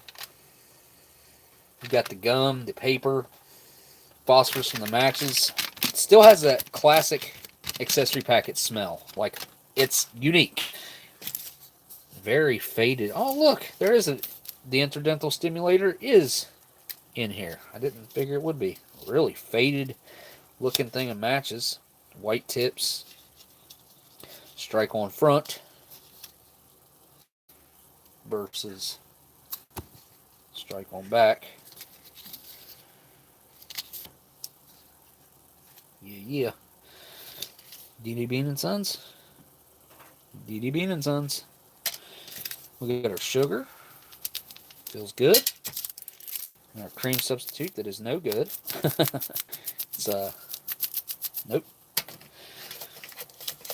Some salt. 4 grams of that. We ain't gonna be needing that. Got our coffee instant type 2. Feels perfect. Made by the Coca-Cola Company. Tenco, a division of the Coca-Cola Company, Linden, New Jersey. These are cool packets, man. I don't know. I don't know why I like. I guess just because it's tied to the Coca-Cola Company makes it kind of cool. And I like the design of the packaging too. How it's got those diagonal lines there, and then vertical lines on the side and diagonal on the bottom. Pretty cool. And we have our it's Sopaco toilet paper. Huh. It feels like a decent roll of toilet paper. It's kind of weird folded, the way it's folded. That's real weird. Oh, cow. Your United States military issued butt ration, and it's got it folded into 1, 2, 3, 4, 5, 6 little packets or sections there, and each section contains 1, 2, 3, 4. So 24 pieces. I said there was 6. 1, 2. Yep, 6 times 4, so 24. But I'll tell you this: if you tried to use that zone for much of anything, you'd be your fingers would get pretty messy pretty quick. You know what I mean? You know what I'm saying. All right, coffee time. I'm not going to use this mug, but I'm going to take this opportunity to say, if you need any MREs or anything, First Strike rations, or maybe some foreign stuff even, go to foreignmre.com. Yeah, it's foreignmre.com. And code Oldsmokey10 or OS10 over there and get yourself $10 off of a case of fresh MREs or fresh First Strike rations. I do not benefit from that at all, except to get to pass along savings to you guys. I don't do this to make something. That's not what I've ever done this for. Just, pass along the savings. Which is nice of Art and Nina over at foreignmre.com to allow you guys to save something for watching here, and I'll get to pass it along.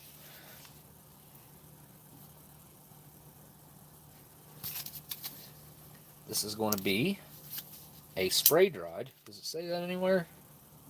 Does not. This will be a spray dried 2.5 grams net with ascorbic acid, of course.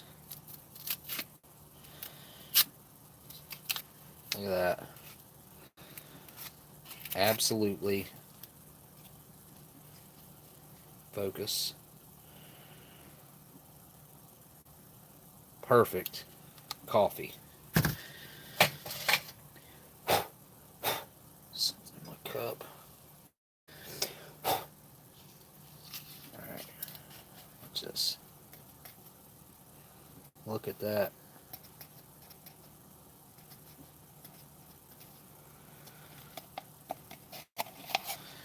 Very nice. Very nice and dusty. That's what you want to see. Dusty coffee. And still nice, presentable. Not even open on this side, but nice little presentable coffee packet still. Put our sugar in there. Made by Amstar Corporation out of New York. Where we filmed Eating History was literally right down the street from where this was made. The sugar factory for the military sugar was right down the road. And they made like 2 or 3 different brands down there. I think Domino was one. And this Amstar was another. Made in the factory, though. It's funny how stuff like that is. Different. You think they're different brands and stuff. They're made from the exact same product in the exact same warehouse or factory, whatever. But they just slap a different brand name on it, and that's it. The way it goes. Alright, let's give it some water here. Oh, yeah. This is Coffee Instant Type 2, by the way. Not regular Coffee Instant or Coffee Instant Type 1. This is Coffee Instant Type 2. This is the old school stuff. And I didn't give it enough water. I gave it about 6. It calls for 6, but I always go with 8. I don't know if I have a creamer sitting here or not. I had some Coffee Mate stuff sitting around. This is here. Nope. Son of a... Oh, shoot.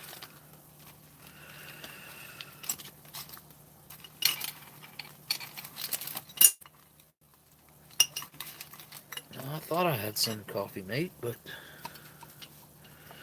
Wait a second, I think I know where I got some at. Oh. This extras bag.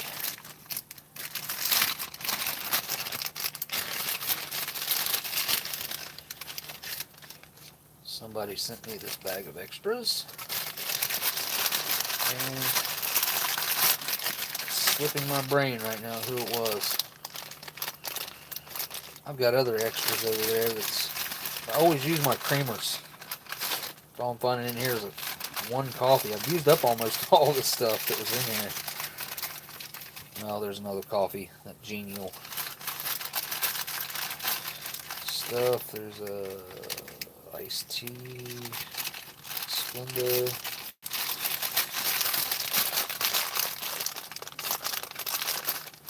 Ah, here we go. That'll work. Coffee mate. It's the last creamer in here. It is. No more.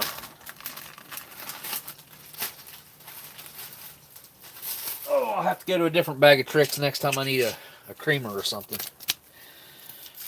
Well, anything other than a coffee. No sugar in there either. Well, there was Splenda. I didn't keep the spoon out. Of course I didn't. It's alright, because I got the Australian shovel here that came from Dan as well.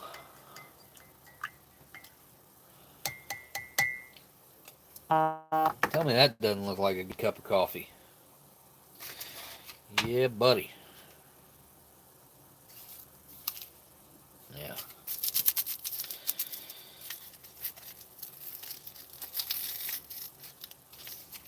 Yeah, that's toast. Toasty brown creamer. Yum. Yum, yummy. Alright, let's get started. Go with this B3 unit first.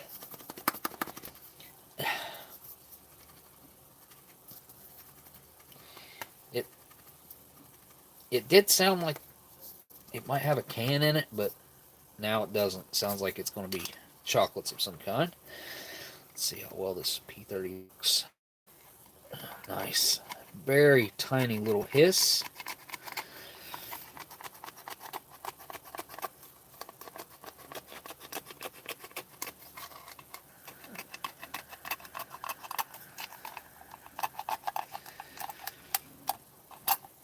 Oops.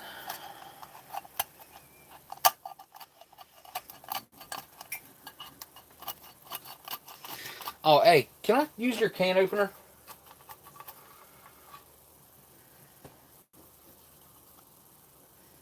Ooh, that looks amazing. Looks perfect.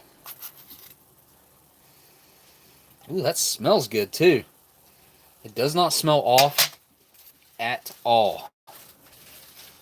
I'm gonna try this can opener that cuts off the rim.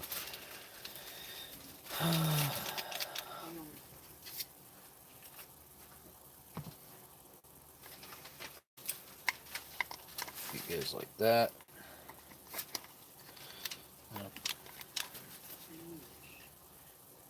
Line the can opener on top of can lid. To attach, turn the knob clockwise to secure the gallon rim. Continue to turn knob.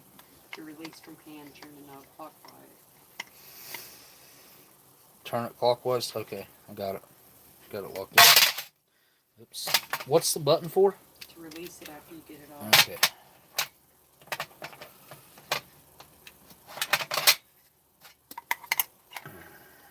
You want me to do it? No. I had it started.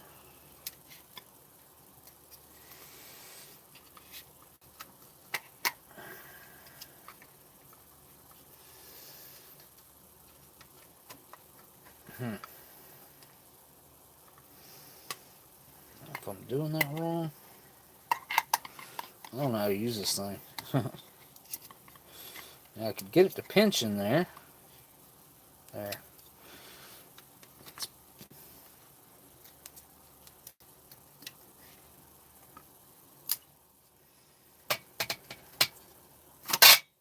Set the can flat.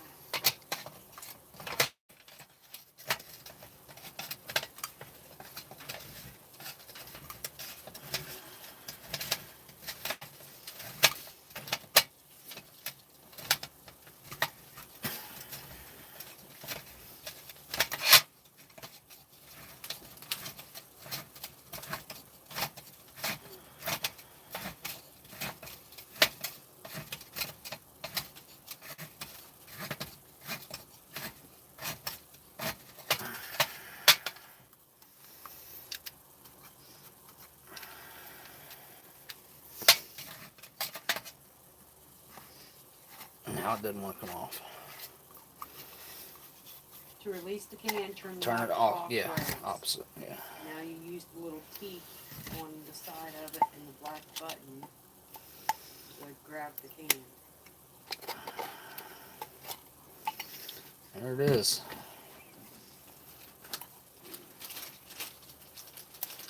Huh. How about that?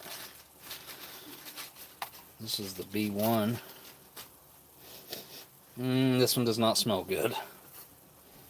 Ugh, this one smells like bad chocolate. Alright, well, let's try this again. Because I hate these small cans. They're always a pain in the neck.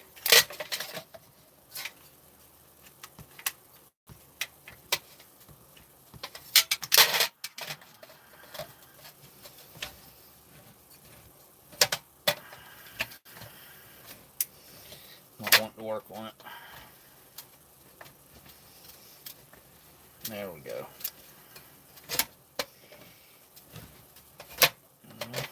That's definitely not wanting to do it. It just doesn't have the same kind of lip that the other cans have, regular cans have.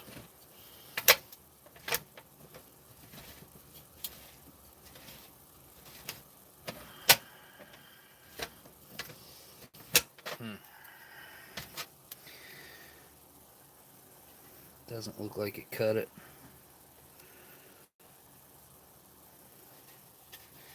Can't really tell.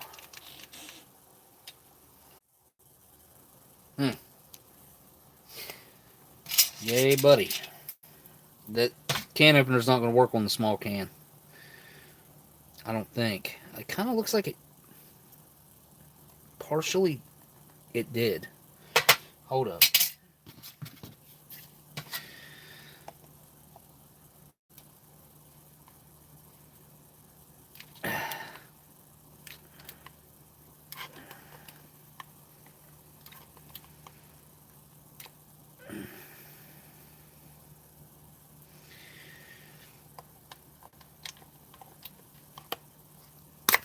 Ooh. It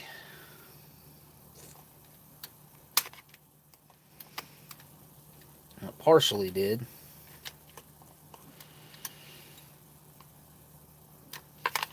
Let's see if I can get it to cut that part right there. It's just not thick enough. I don't know what I'm going to do about this. Got it. Started right opening up right here. I'm going to have to take the P38 to it. This is going to be the weirdest can opening I've ever done. Should we call 911 or maybe? Wow. I don't know. Ugh. This sucks. I'm just going to go for it.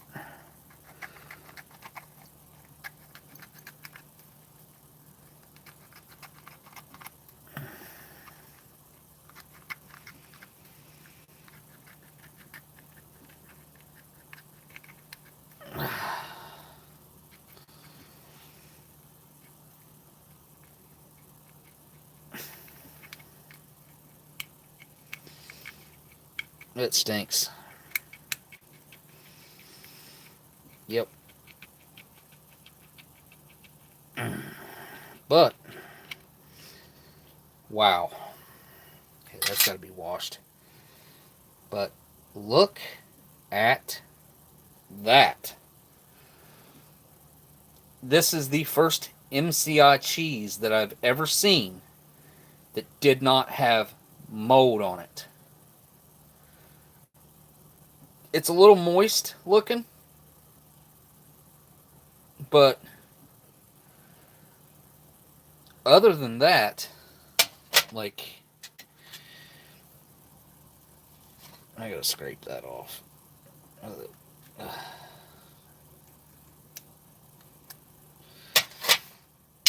Alright, we're going to use the interdental stimulator here. Yeah, it stinks. It smells like old nasty cheese. Got two little flat and long toothpicks. You're supposed to chew on them up here. They are flavored too. They're kind of, I don't know, minty, piney, kind of too. But and then you got the pointy end here for picking at your teeth, and then this side you're supposed to fray it with your teeth. I don't know. You got to suck on it a while. And you kind of fray the end of it, which I'm not really doing yet. It's got to get, you got to kind of chew on it for a while. And then you just kind of brush your teeth with it.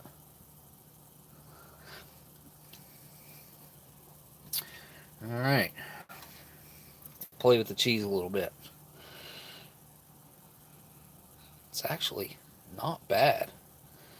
It actually looks really good compared to other MCI cheese I've ever seen. It smells really funky, like some really sharp cheddar, and it's also got a little bit of that old, nasty MCI cheese smell. It's kind of a unique, it's old MRE cheese as well, like really old 80s packets. But like it's perfectly creamy, and the texture is right on what it should be. I'm going to try this. Yep. That is going in my belly. Let's see what's in this B3 unit. This is the one that smells good. So we have 4 crackers here. Not overly salted, I would say. That one's pretty salty. Oh, yeah. Good and salty. Let's give that a try real quick.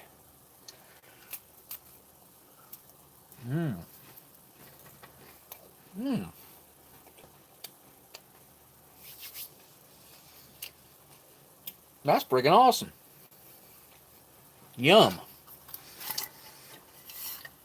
And also in this can, we have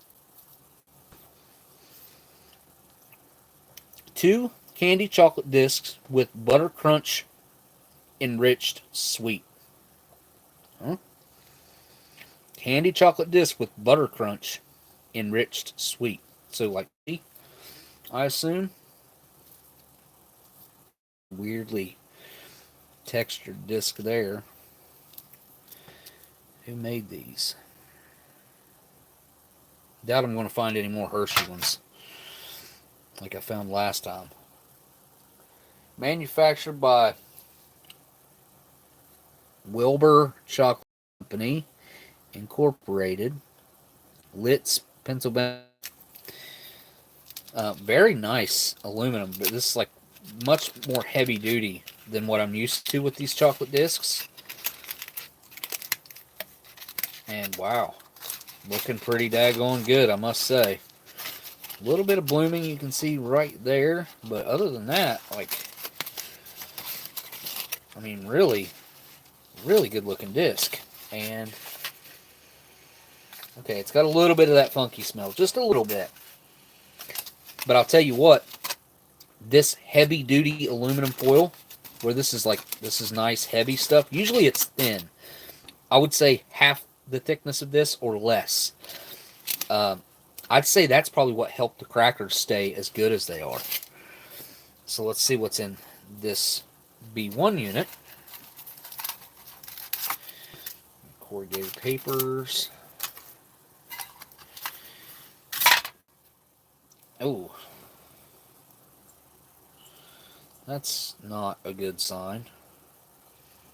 Oh yeah, those smell so bad. Well, let's find out why.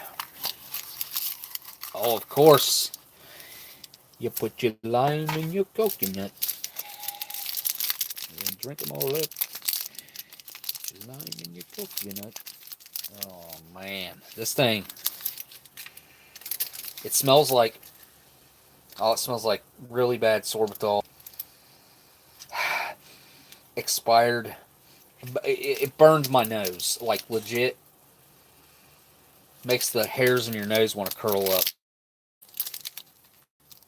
But I'll say the packaging and everything, like, it seems like it's in really good shape.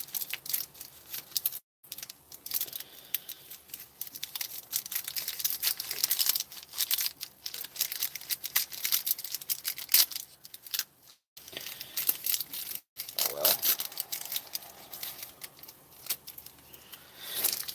That old 76. Wow.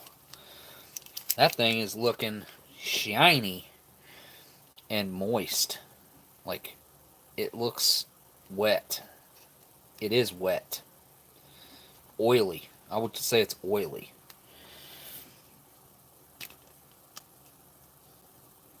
Huh. Not what I expected texture touch-wise. This side looks a lot better, if you ask me.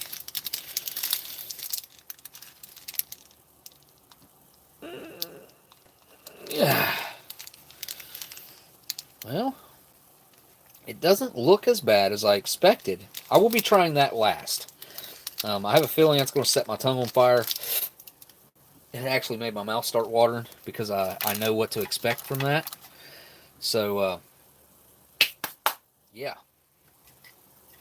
Get this old can opener out of the way here. Alright, I don't know what to do with these.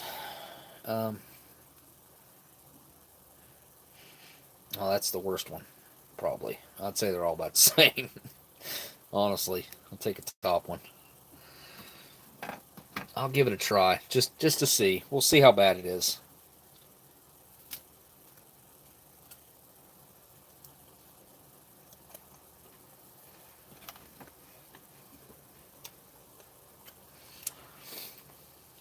Not that bad.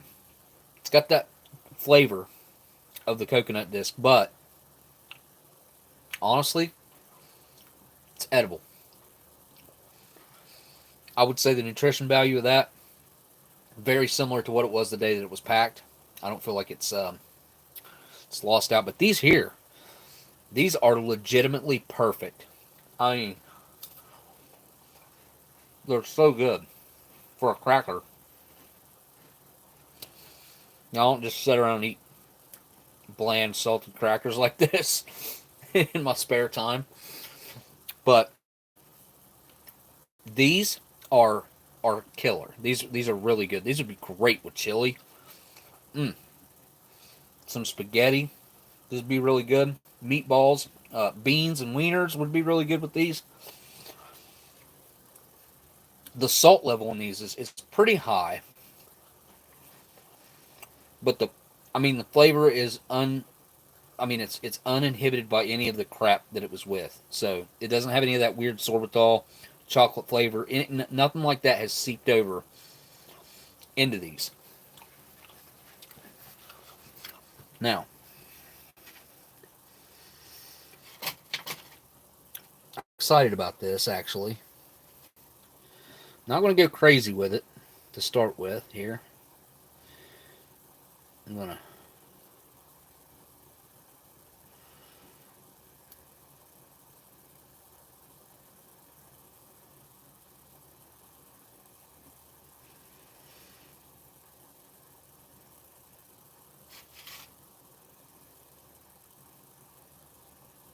I'm not going to screw around. I want to taste it.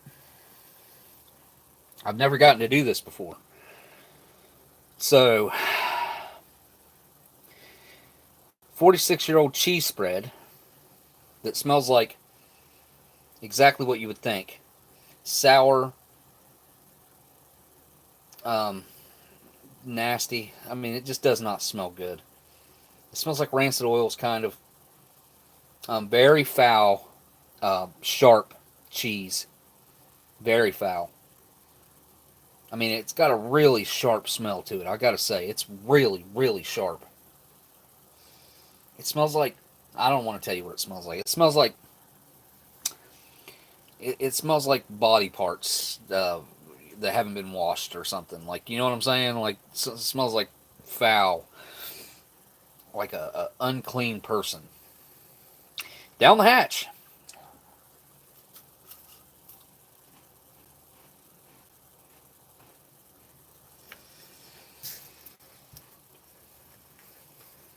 Oh, wow. That is strong. I put a lot of cheese on there. Oh, no. Okay. Well, that's unfortunate. Burn. Oh. That is burning the absolute crap out of my tongue. That is very, very offensive to my tongue. It's so aromatic and strong that it's wafting up through the back of my sinus cavities into my nose and making my eyes water. The whole side of my tongue, my left side of my tongue where I put the side I chewed on, numb and burning. So there's definitely rancid oil. It's going to be that caraway seed oil or whatever.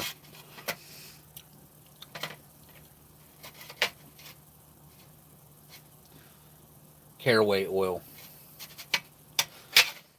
It's I think that's probably the culprit. I think that's probably what's at fault here. It's just unfortunately it's not food anymore. It's not something you could eat, and I don't think you couldn't eat very many more bites than what I just ate. Like it would start causing problems. And it's all over my fingers. So I smell it when I take a bite of anything, which sucks. Oh yeah, it's very strong. That smell is so strong. I wish they've inventing smell-o-vision. I don't know if you guys know that, but it'll be like standard smells that are common. We're a long ways away from where something could replicate this smell, and because I don't think a computer would know how to replicate this. I don't even know how to tell you exactly what this is like. It's so pungent and so offensive and so nasty. Man, what is that? Mm. Crackers are really good though. I wish I had something to put on them. I really do.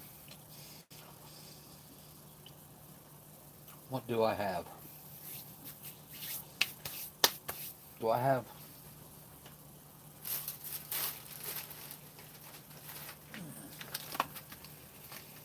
something from an IMP?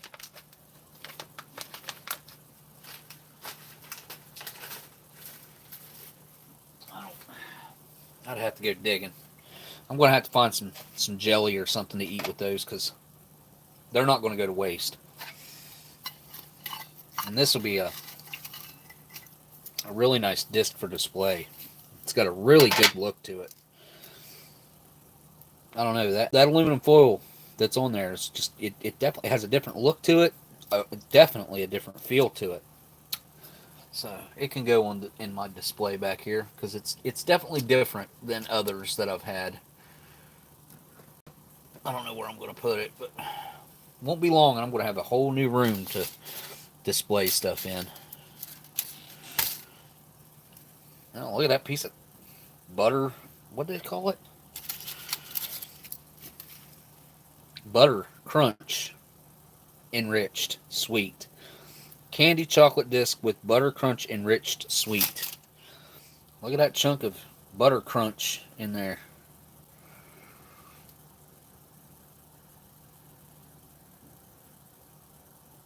Give that a try. Just a piece of butter crunch. Like a piece of hard candy.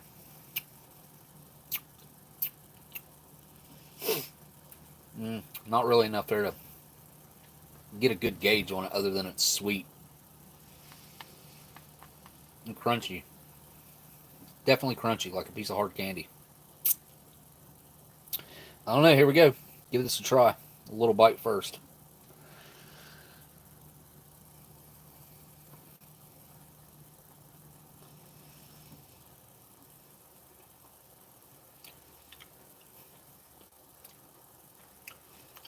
Initially, it tastes like the cheese because of my hands. But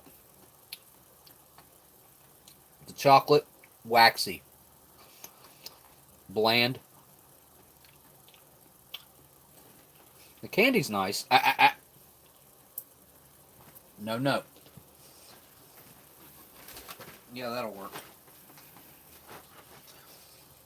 It's even burning my tongue a little bit, I think. Not too bad, but it's still edible. Yeah, that's still edible. It's still good. That butter crunch stuff is actually pretty nice. Although, not a lot of its flavors coming through because the chocolate itself is so overpowering in its blandness. Its encapsulating waxiness. No. You need to go outside?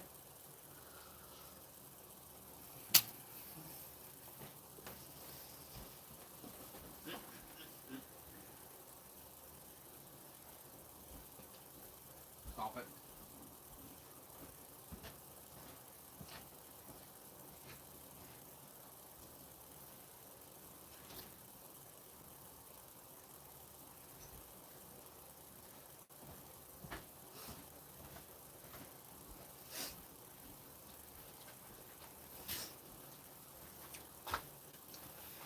I'll tell you what. Any outside person that would come in here, you can smell this from 10 feet away. It's very strong. But maybe I should close it. It's probably pretty smart.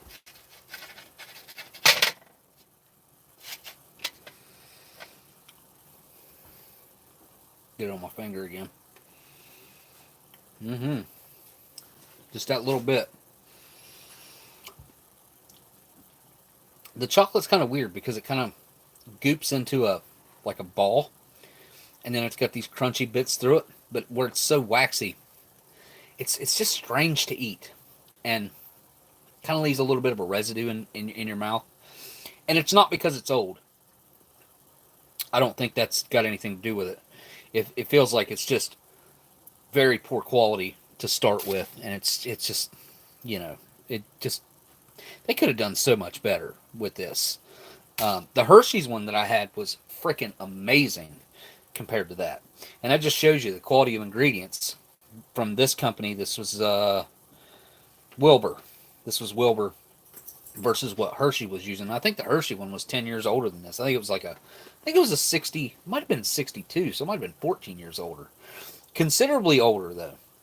And, but, man, I like the fact that they used that heavy aluminum, which really saved the leaching over of the, that taste of that chocolate and stuff over into the crackers, which I'm sure would happen almost immediately after packaging. And these, you cannot tell that these were packaged with the chocolate at all. So, and that's rare. Very rare do you have crackers like this that were packaged with something else and they not taste like whatever they were packaged with. So I gotta go in for another bite of this. Well, a little bite. Clear that taste out. Because I'm going to wash it down with this Type 2 Army goodness.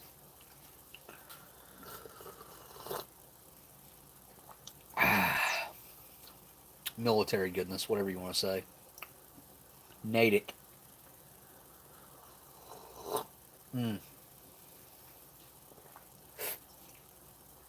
That is a flavor that I have become accustomed to over the years. And no other coffee can match it. I can't. No other like regular cups of coffee that you just get. They don't taste like that. Or even instant cups that you can make. They don't taste like this.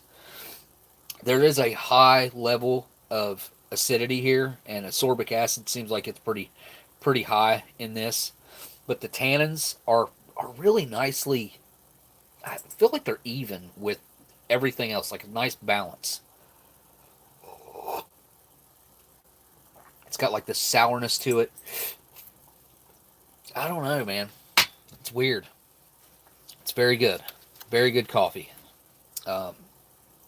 Chocolate coconut disc, I believe is what this is even called. No, just coconut. Just coconut, sorry. Made by the Falcon Candy Company out of Philadelphia. Most of your candy companies, chocolate companies, are going to be in Pennsylvania. Made with sugar, coconut, corn syrup, vegetable oil, great, invert sugar, non-fat dairy, or non-fat dry milk, sorbitol, cocoa, propylene glycol, salt emulsifiers, sorbitan monostearate, whatever that is.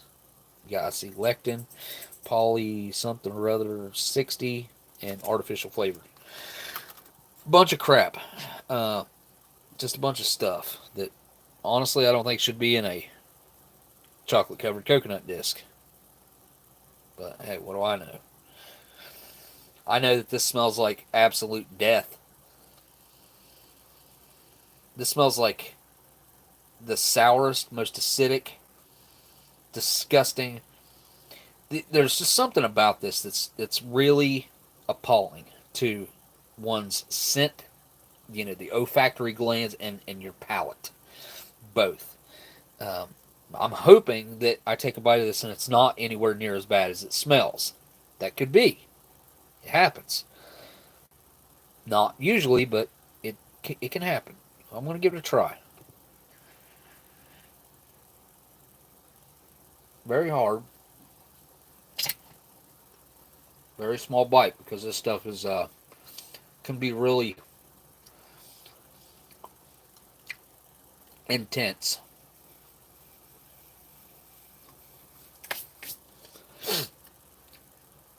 Okay, well, so far so good.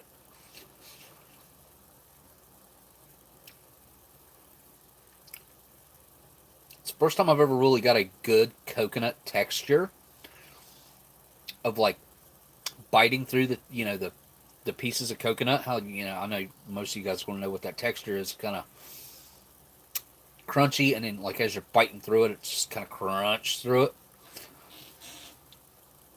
I'm experiencing that. It's very sweet. The coconut's very sweet. It's got that really nice texture to it. It's actually not bad. I mean, I took a very small bite. The sweetness of this was really nice. It's just the chocolate, man. Like, I feel like it's... Maybe the coconut's not bad. Heck,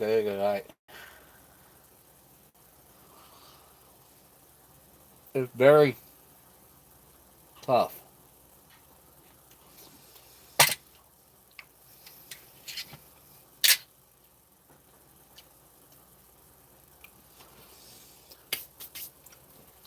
Even though it stinks, it actually tastes pretty good. Surprisingly enough. Yeah, no, I don't think they don't make anything even close to this. I mean, there might be a candy company that makes coconut patties like this somewhere. Typically, though, I just see the coconut itself, like little coconut drops. Yeah, they do. They sell little chocolate-covered coconut things at Dollar General. I think I've had them before. So the coconut to this has got a really interesting flavor. It's got like vanilla or something to it. Almost like a candied coconut. It's really not bad. It's not perfect. There's a little bit of a stinging sensation, a little bit of a weird burning, but I'm just it's there. It's definitely there. But it's not strong. And straight up, a really strong texture of that coconut, which, like I said before, I've not usually experienced that when I've had these discs. Usually it's kind of just, I don't know, maybe lost its texture over the years. This one's not bad. You know, if I had to eat this, I could eat this whole thing for sure. It's leaving a little bit of that coating in my mouth. I want to keep eating it. I know that sounds stupid, maybe. It's weirdly addicting. Other than the burning and like the top of the back of my throat and a little bit on the side of my tongue. If it wasn't for that, I would say that this is perfect. Other than the smell, it smells absolutely horrible. Hey Amber, you smell this? You can't smell this? I bet you could. It's pretty strong.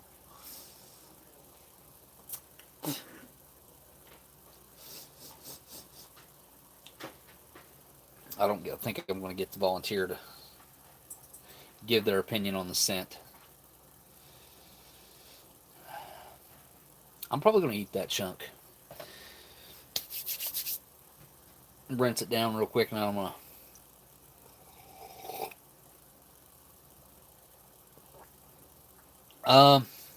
a Chilean 20... I have not done a Chilean myself. I think Art, he didn't have the 24 hours, though. I think he had some 8-hour Chileans. Or were they Chilean? What were those that he had? Freaking brand. There was like a brand name, but I'm pretty sure they were Chilean.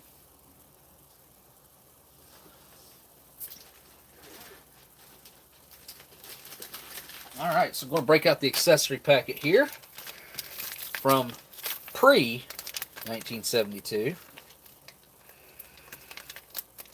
And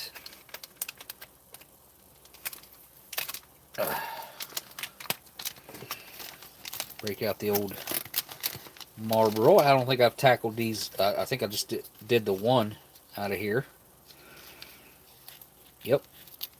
Still 3 perfect cigarettes in here. These were really good too. I remember the best Marlboro I ever had, as far as the vintage Marlboros go, was these right here. The impeccable shape.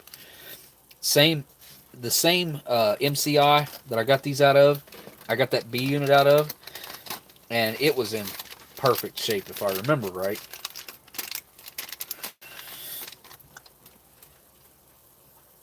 Oh.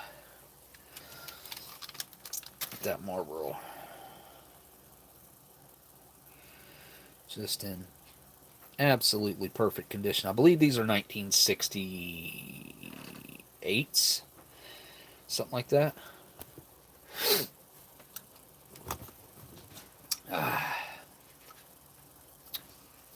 I'm going to light this with a match because I think that's the proper way.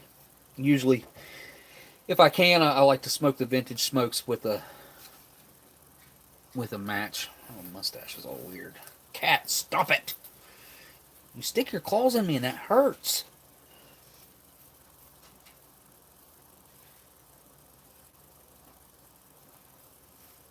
What is going on with that?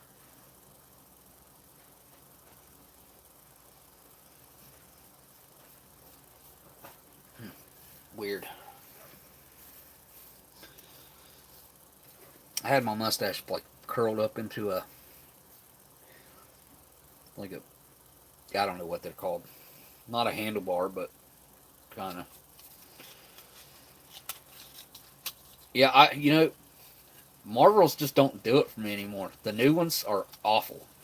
Ever since they went to Fire Safe, I've said this 100 times, but when they went to Fire Safe 15 years ago, whatever it was, I stopped. That's all I used to smoke was Marlboros, and I quit. Here's a question. Are combat rations usually used for troops who...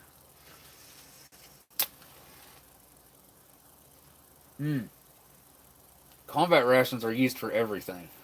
They're used for, if there's a shortage of field kitchens, or, I mean, it doesn't... If there's a need for a ration, they're going to use it.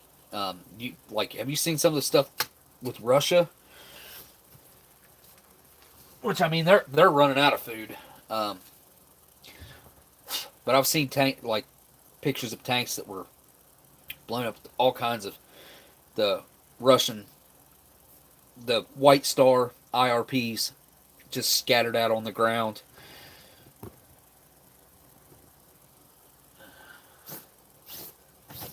Where's the comment about the curtains? My ancient curtains.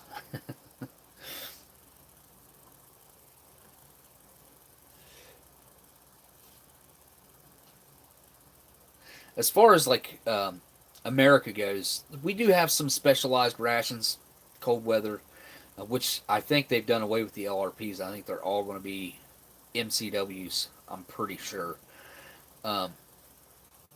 So cold or extreme hot, you're going to get a meal cold weather, and which is kind of, I mean, it's kind of rare that they use those outside of like guys that are stationed in Alaska or something, or maybe even some of those guys that are over there in Poland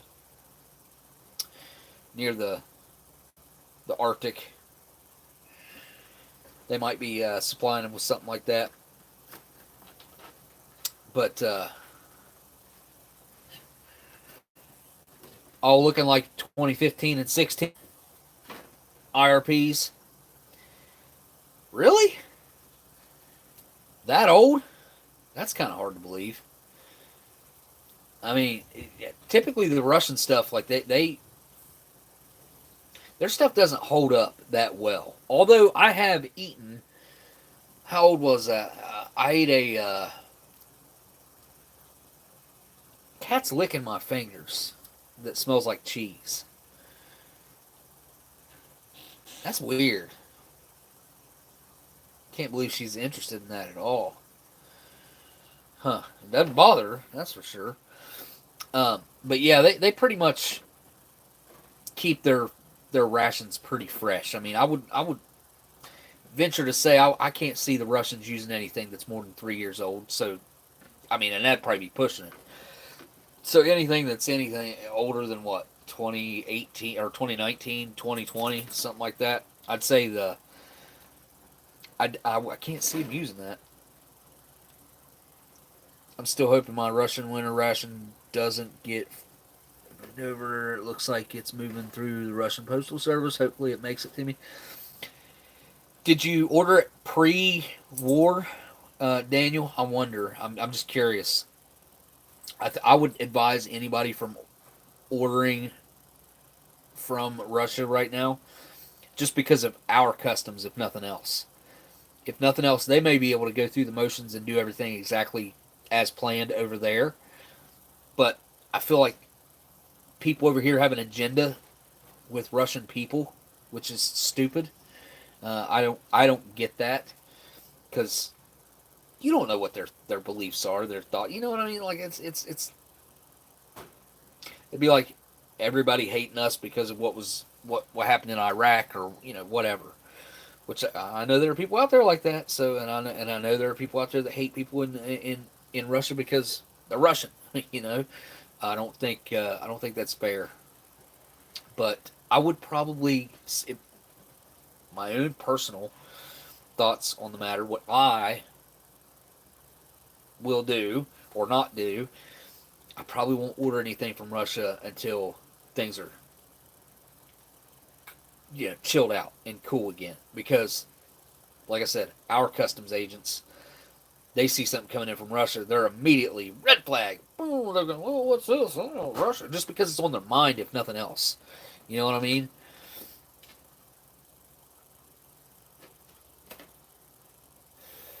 Yeah, the only thing that I know that's actually Russian military are the White Star rations. That's the only ones that I know that, well, outside of the mountain ration.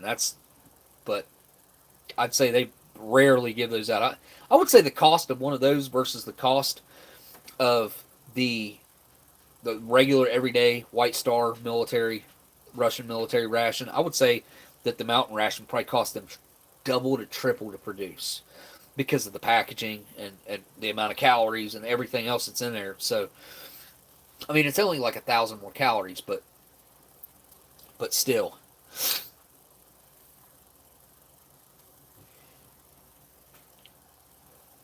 This really is one of the best Marlboros I've had in 15 years, other than the other one that I smoked out of this pack. Really, really good. Smooth, really nice balance of flavors of what it's supposed to be. I mean, it's not burning up too fast. And I want to be careful not to collapse this filter. If you smoke too fast, if you get a cigarette too hot, it'll collapse the filter and it's ruined. It's absolutely ruined after that. It's no count. I know because I came close. I hit it too hard last time and it kind of almost started getting a little soft right there at the top.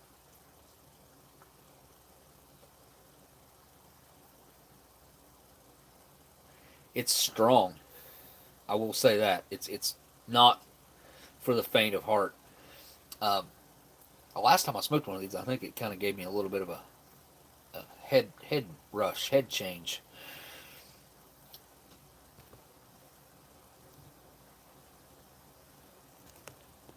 The poor cat. I should give her that can of cheese and see what she does. I like her too much for that. I feel like, I kind of agree with that, Sean, Ration Museum. It kind of seems like they did just kind of throw their expendable crap at, especially what we've seen. Like what we've seen on the media and stuff that you can find on TikTok. And it seems like they just, maybe that's what they're really made up of. Maybe, obviously, big militaries like Russia, China, us, you got that new stuff that you show everybody, that you put on a show with, right? But then you got stuff that's from the 40s and the 50s and the 60s. But we have graveyards of planes that can be fired right back up without a whole lot of work. And, I don't think anybody takes that into account. We have almost as far as your eye can see with just old equipment, old planes, and old stuff like that, just that's in impeccable condition because it was whenever it was put up and whenever it was put there in the dry desert, it was put there for the intention of, if we need it again, we'll be able to fire it back up. So they did all the proper breakdown and maintenance to get it ready to set until it could be called on again, possibly. So we got a bunch of stuff like that I feel like people don't take into consideration because I don't feel like other countries have backstocks of stuff sitting around like we do. Although, that being said, what ticks me off when I start thinking in this mode that I'm thinking in right now and talking about what I'm talking about right now is the legitimately billions of dollars in equipment that we paid for that was just left in Iraq. That those guys over there they don't even know how to use it, but they're selling it, they're learning how to use it, they're just destroying it because they don't know what they're doing. I mean, there was enough stuff left over there to start another military, to legitimately start another small military, which really ticks me off, man. And every time I think about it, it just burns my ass to no end. To think that they've got their hands on all that brand new, fresh equipment. Some of the stuff had never even been out of the package, like night vision and stuff like that. Better than the stuff that the guys that are in right now have that they're using.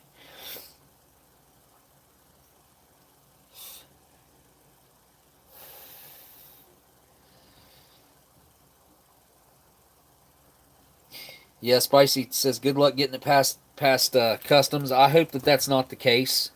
I hope that it makes it, but we will see. Keep us updated. Stuff from Ukraine, I feel like a lot of their processes have broken down over there. Probably, I doubt their postal service is really working. Although I take that back. Maybe they are keeping that as a priority because they want stuff to be shipped in and out. And of course, they're not going to be using most likely their postal service is probably the least of their worries. It's probably more military oriented that's doing all the shipping in and out. I mean, like I said, I know that there's private companies here, ammunition companies that were sending millions of rounds of 762 and stuff like that over there. So delivery services in Russia shouldn't be affected unless Putin put everything on hold, which he would do to screw the U.S. But I mean, like, how much stuff do we really buy from Russia? I doubt that's even on the radar. Definitely not rations. Rations, if I was to guess, I bet only maybe what? I mean, I doubt even 1,000 of them come in the country a month, if that. I mean, our community. You think about how many people buy Russian rations, and even the guys that people we don't know. That's what I'm trying to take into account. It's like people that I wouldn't expect to buy them, making YouTube videos or whatever. Because most people aren't just buying Russian rations to store because they're not great for long-term food storage. They're just not. I have a mountain ration that's from 2015, I believe. I don't know if it's going to be any good. I mean, I think it probably. I've stored it well. It's been stored well by me, and before I got it, it had a little bit of a rough life in shipping and stuff like that. But I'm I don't know. I don't know. It'll be good to find out if something like that can hold up once I finally dig into that thing. I had so much invested in getting that ration. It took me over a year to get it. I think from the start of when I made the deal to when I actually ended up getting it. It was a whole thing. It was an interesting process, I must say. And this was years ago. Things were different back then. Things are a lot different now. The Russian mountain rations at one point, you could pick them up on eBay for like $30, $35. I think I paid like 100, 120 for the one I've got, and it was very difficult to get. So and now though, I don't know. I haven't seen the mountain rations up for sale for a while. It's been a while, so it's hard to tell if you could even get your hands on those again. Now I don't know. Miss Marilyn, I'm gonna. No, you know what? I've got choices. I've got different choices here. I've got Dan's cigarettes over here, which Dan might still be driving. Probably is if he's driving and listening. Dan, wake up. I have that lid on there right. I feel like I want to save those and cherish those. Those are, and I've got plenty of these. I'll probably smoke 6 out of here. Let's see how many I got left. 1, 2, 3, 6, 9, 12, 13, 14. I got 15, so I've smoked 5 out of here. This will make 6. $2 a piece. $40 pack of smokes. $40 pack of, what brand are these again? Winfield Classic. Winfield Classic Black. Blue. Sorry, I said black. They're blue. They hate us all. All MREs have become much more expensive here in Europe.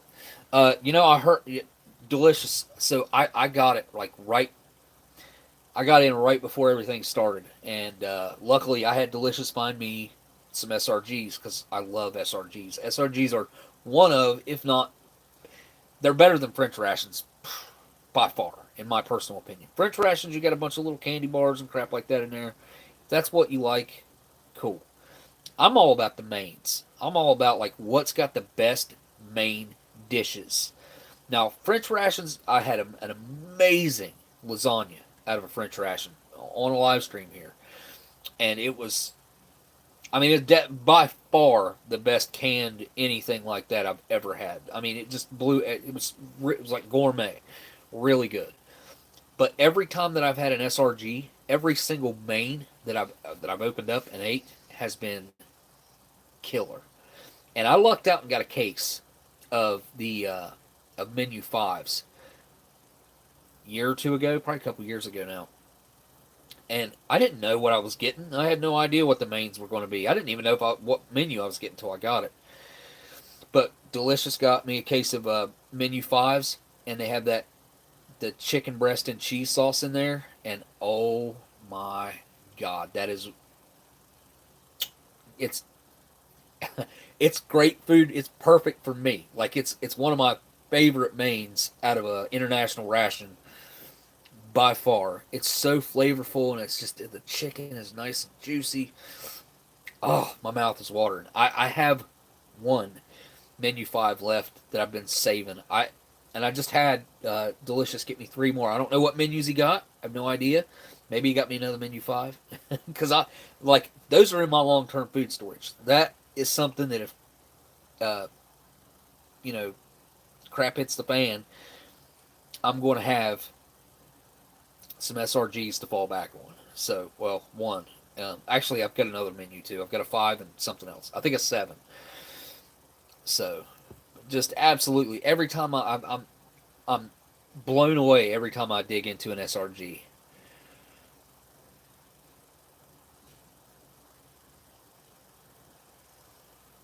Marlboros were always metallic tasting to you, huh?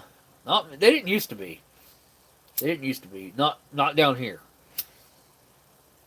Not in my opinion, anyway. But the Marlboros used to be good. Marlboros. See, I used to be an asbestos worker, and this was back pre-cell phone, and before you could do all your research, tip your finger.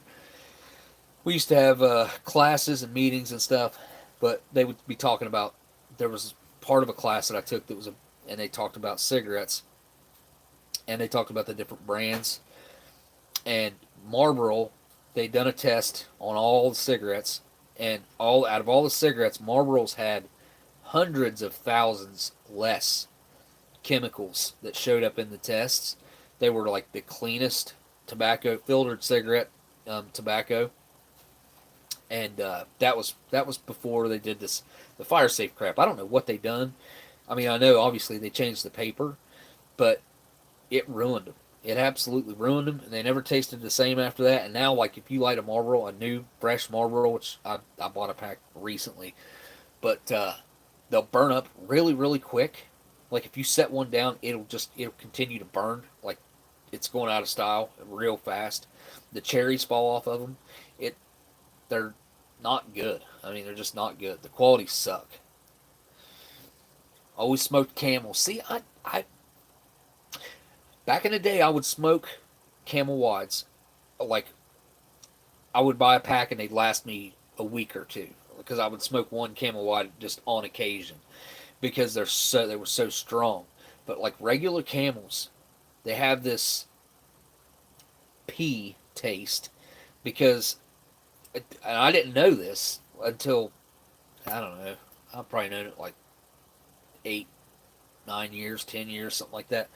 But I assume they still do it because it still tastes like it. But they spray their tobacco with urea, some sort of like a fertilizer. But it flavors their tobacco to no end. And I can't stand Camels because of that. Now, if you go back to the 50s or before on the non-filters, I don't pick up on that urea flavor so much. So, but it's still there, faintly. Just not as bad. I think the aging does something to it.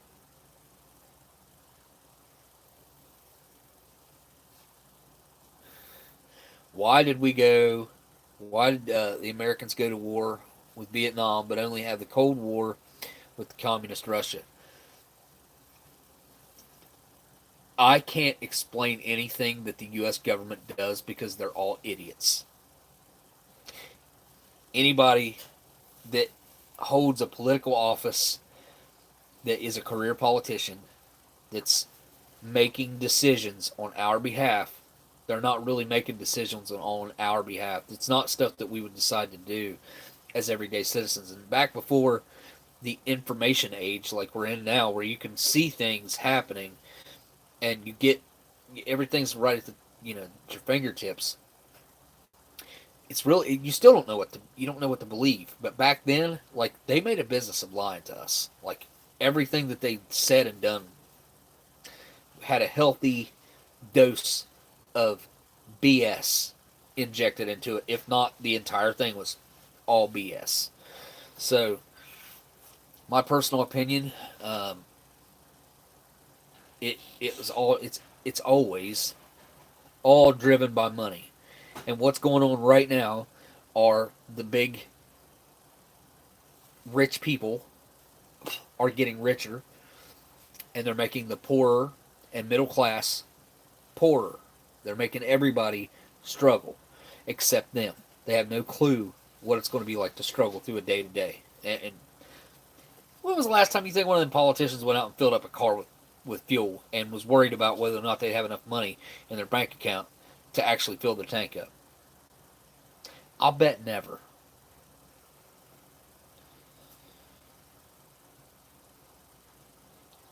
Kool-Aid type of drink from Russia? Oh, from a ration. Oh. The old cherry's pretty good. The old MRE cherry's like really nostalgic for me. It's like a childhood flavor of cherry Kool-Aid. It's the closest thing that I know that you can just dump out of a pack and it bring me back to my childhood. It's pretty daggone good, flavorful. Honestly though, like as far as like the US one goes, I'm a big fan of like the lemon and lime for whatever reason. I guess because it's different.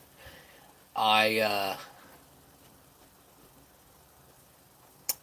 Norwegians. The Norwegians have this stuff. It's called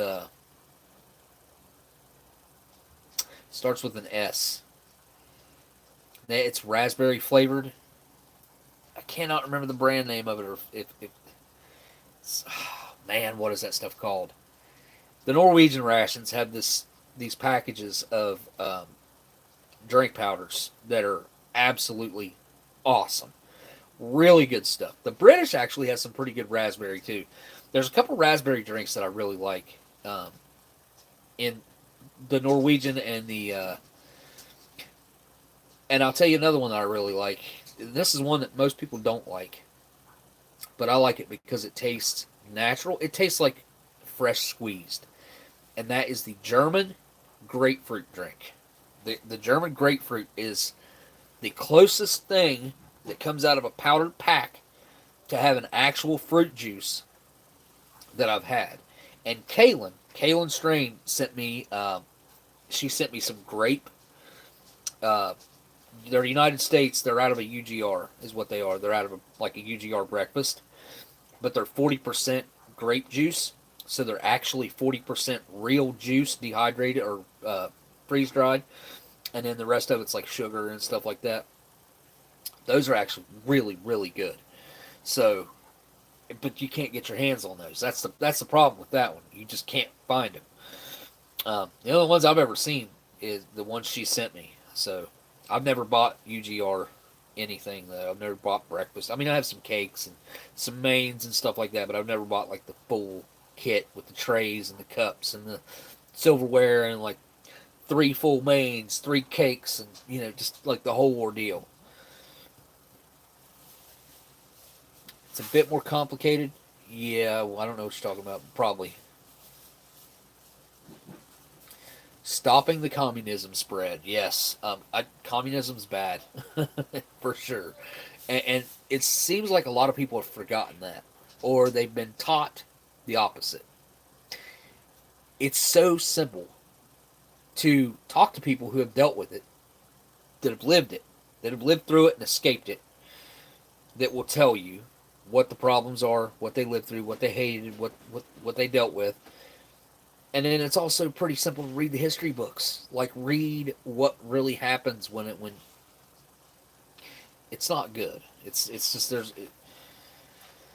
but I feel like what we've got going on here in America, our experiment that we've had, I feel like it's falling apart.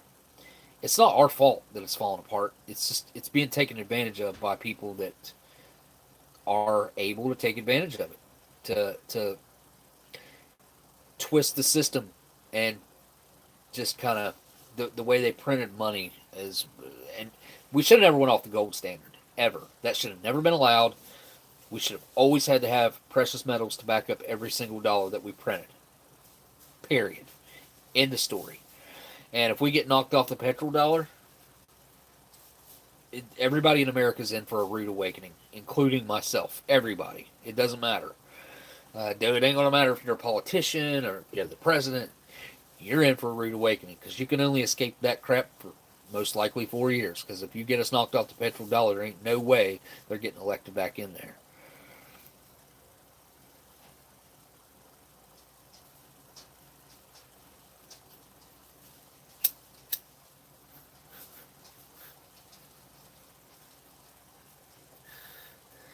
You smoke Marlboro Smooth 100s.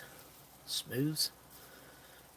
Fine smoke. They used to have a chocolatey minty flavor to them, but they don't seem to have that flavor anymore. They're just icy cool. I'm going to bet that they've ruined every cigarette. I always smoked Marlboro Reds, but when they changed them, they changed all of them. So, I'll be honest, Daniel, if I was you, I would try the Pall Mall that's the equivalent of that. Pall Mall is the closest thing to old Marlboros that exists. And now, I think Pall Malls are one of the most expensive cigarettes outside of like an unfiltered Camel or American Spirit or something like that. Pall Malls are top tier on price now. It sucks. But I've been smoking Pall Malls since right after Marlboro done that. So I've been smoking Pall Malls for 14 years, something like that, 15 years, whenever they changed it. It's been a long time. I'd say it's probably pre-2010. Maybe 2008, 7. Been a long time.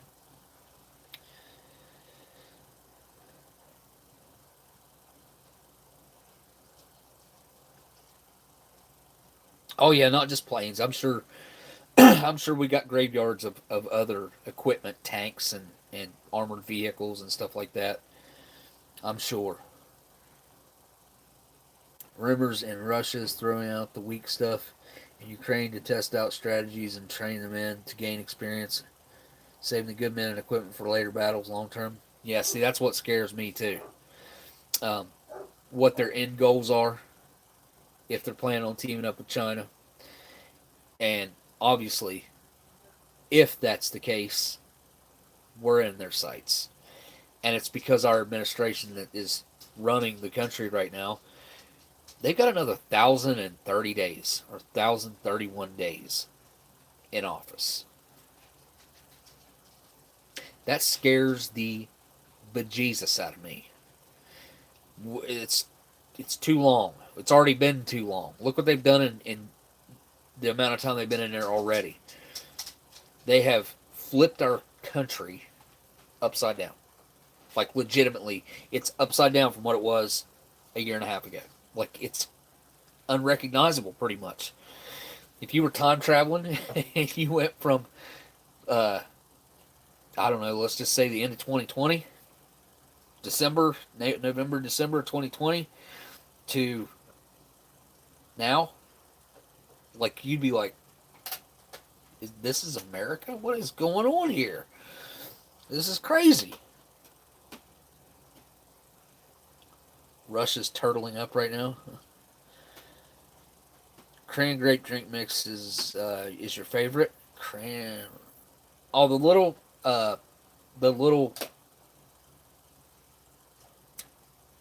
20-ounce bottle packs, with the saccharin in them. The little. I think I got one. Oh, I just about fell.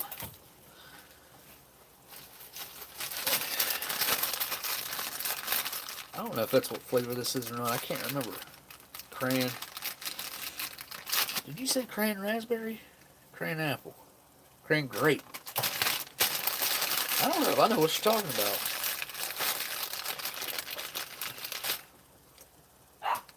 Raspberry. Like the little pack like this.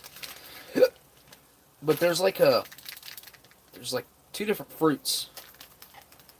I think. One of these little packs. I'll tell you what, these ain't bad either.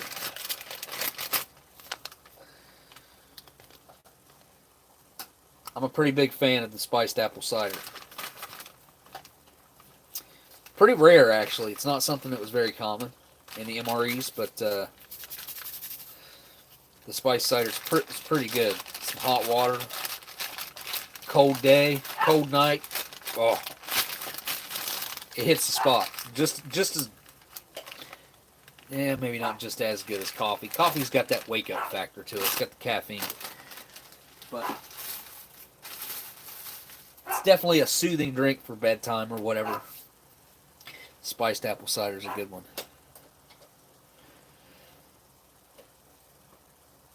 And it says that most of those vehicles require so much maintenance to keep them mobile that the Humvee and such won't be mobile for long. Well, I call bull crap on that. Now, as far as like the helicopters and the airplanes and stuff, that every time you take one of those up,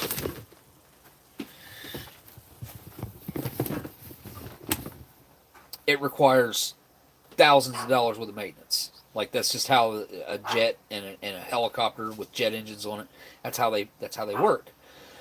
But as far as like the everyday vehicles like Humvees and stuff, those are diesel engines. Like, come on. Like those things will run. Those things, they'll be driving those things for the next 20, 30, 40, 50, 60 years. I don't see those having too many issues that they can't jimmy rig and fix if something goes wrong. Surely they got some diesel mechanics over there. There's the whole month ball fleet here in Philly. Just comms and auxiliary ships, but a couple dozen of them. So they have like a stash in Philly as well. Yeah, I'm with you. Like, I'm sure we got tons of stuff that's just sitting around that could be pretty easily put back in service. You know what I mean? That's just like a bunch of these battleships that they got sitting around as museums. What was that movie where they broke out the World War II ship? What was that movie? Was it called Battleship? I think it was called Battleship. I love that. I love that when those old guys that rode that I don't know if those were the real guys that actually rode that boat back in the day on that ship, but at the end they start playing some AC/DC, I think, or something like that, and they're like loading the ammunition into the chambers and stuff, and it's just it's really cool. It's really cool to watch.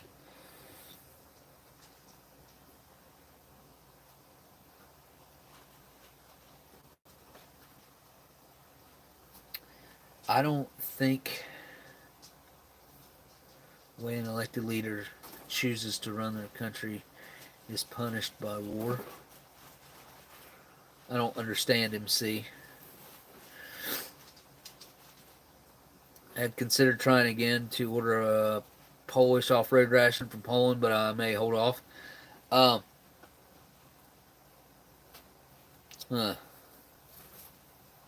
tell you what, Kaylin, I'm probably going to have Delicious send me some stuff over.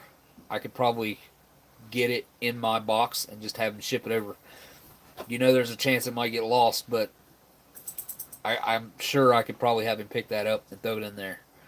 Tell me what you're wanting, and I'll email me, and I'll check my emails after this. I'll see if he can't pick it up.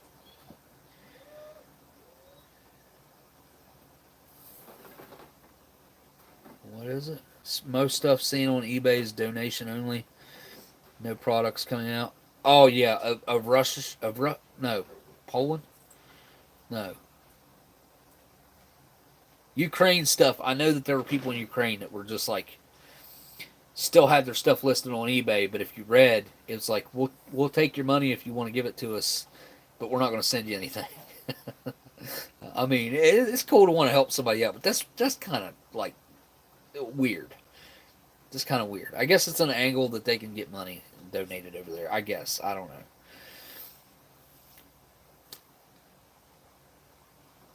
I mean, Daniel, like, it'd be pretty simple for the Chinese to get everything that we left behind in Iraq. All they got to do is go take it. Or just have those guys, they'll say, hey, we'll give you X amount of dollars, ship it on over. And they will. They don't care. They want money. They want money to buy stupid, who knows what, bomb-making materials. Who knows?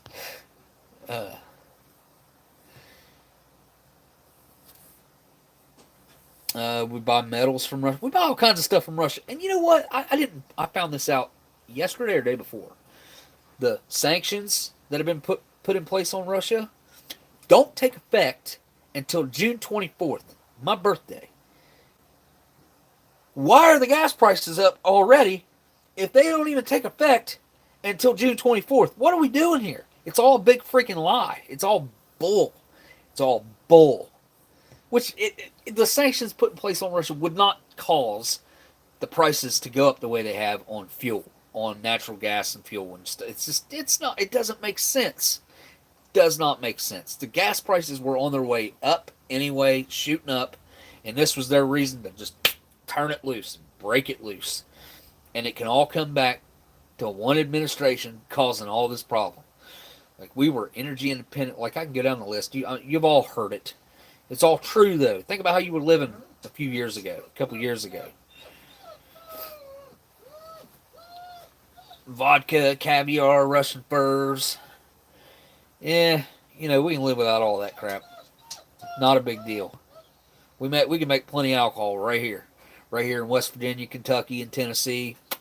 We can take care of the whole country when it comes to like actual. If you really want to talk about alcohol production, and then like beer, you got the Budweiser plant up there in Columbus that pumps out tons of Budweiser products. 200 miles from the Russian border. So let's see when that lunatic comes up again and trying to come in this direction. We have a history with our eastern neighbor. I hope it doesn't come to that, man. I really do. I hope. I hate the fact that what's going on is going on right now.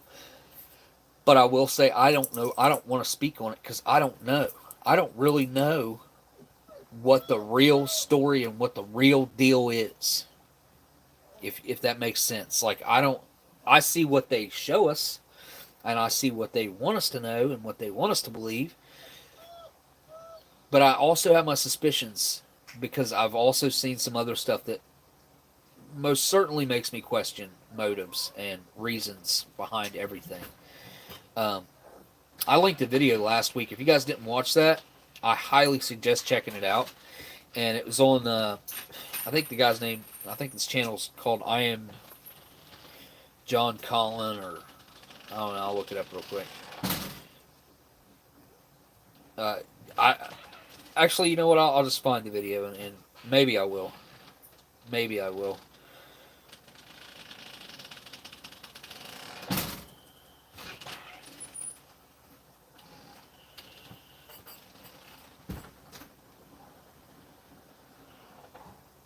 Oh, never mind. It's called John E. Hoover.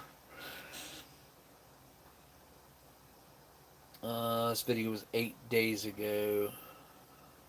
I think this is it. I said, you understand?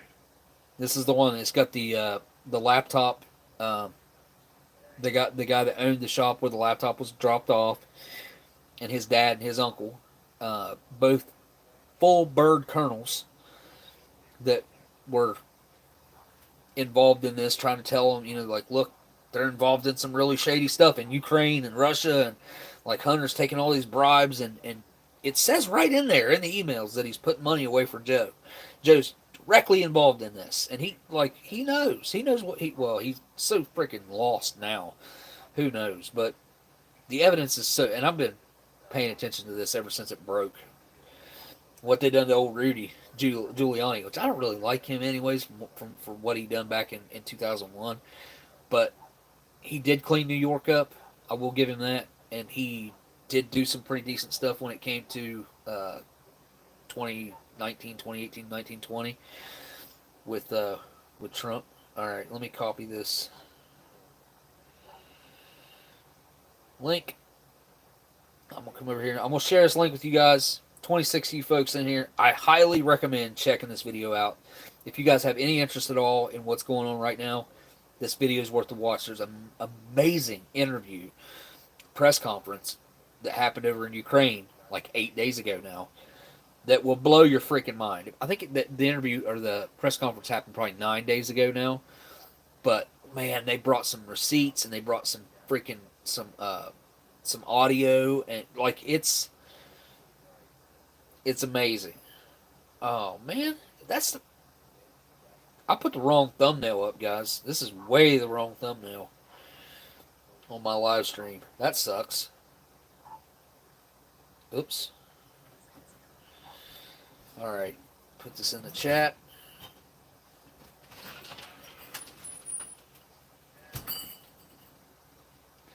There it is. There's the link. Definitely recommend checking that out. You guys, you won't be sorry if you do. If you go check that out, you won't be sorry. Alright.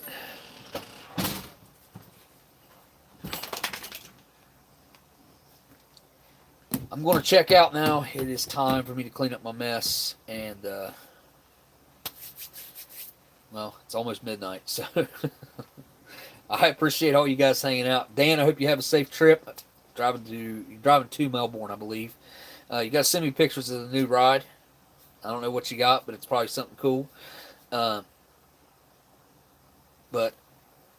oh, I forgot I was going to eat this. It's hard. Tastes like sorbitol. I should have broke the chocolate off. See what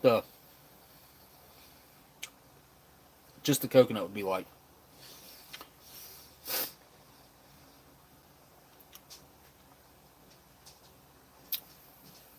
Anyways, it was an interesting night. I got to try cheese spread. It was awful. Made my tongue go numb.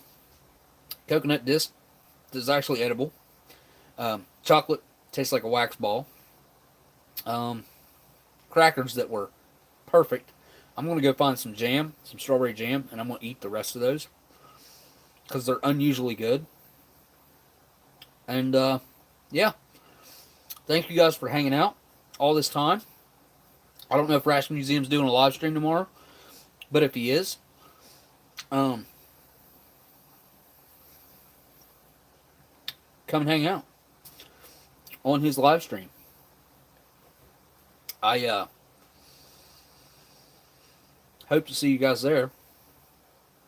And you know what? I just realized I missed out on a K ration because it was going to sell at like 10:30, and I forgot to check on it. Dang it, man.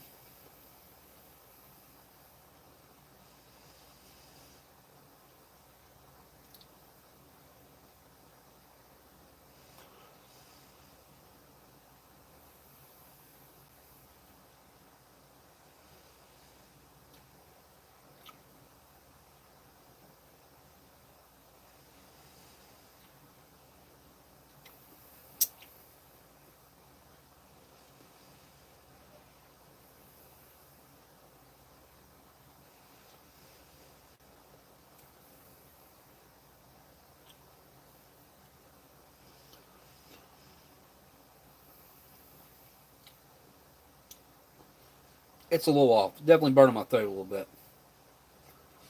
Let's see what this K ration sold for.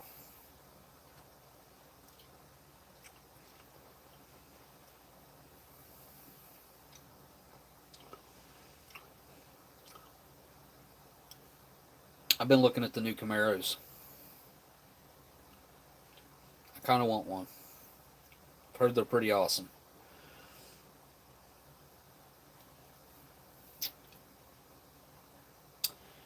Sold for $285.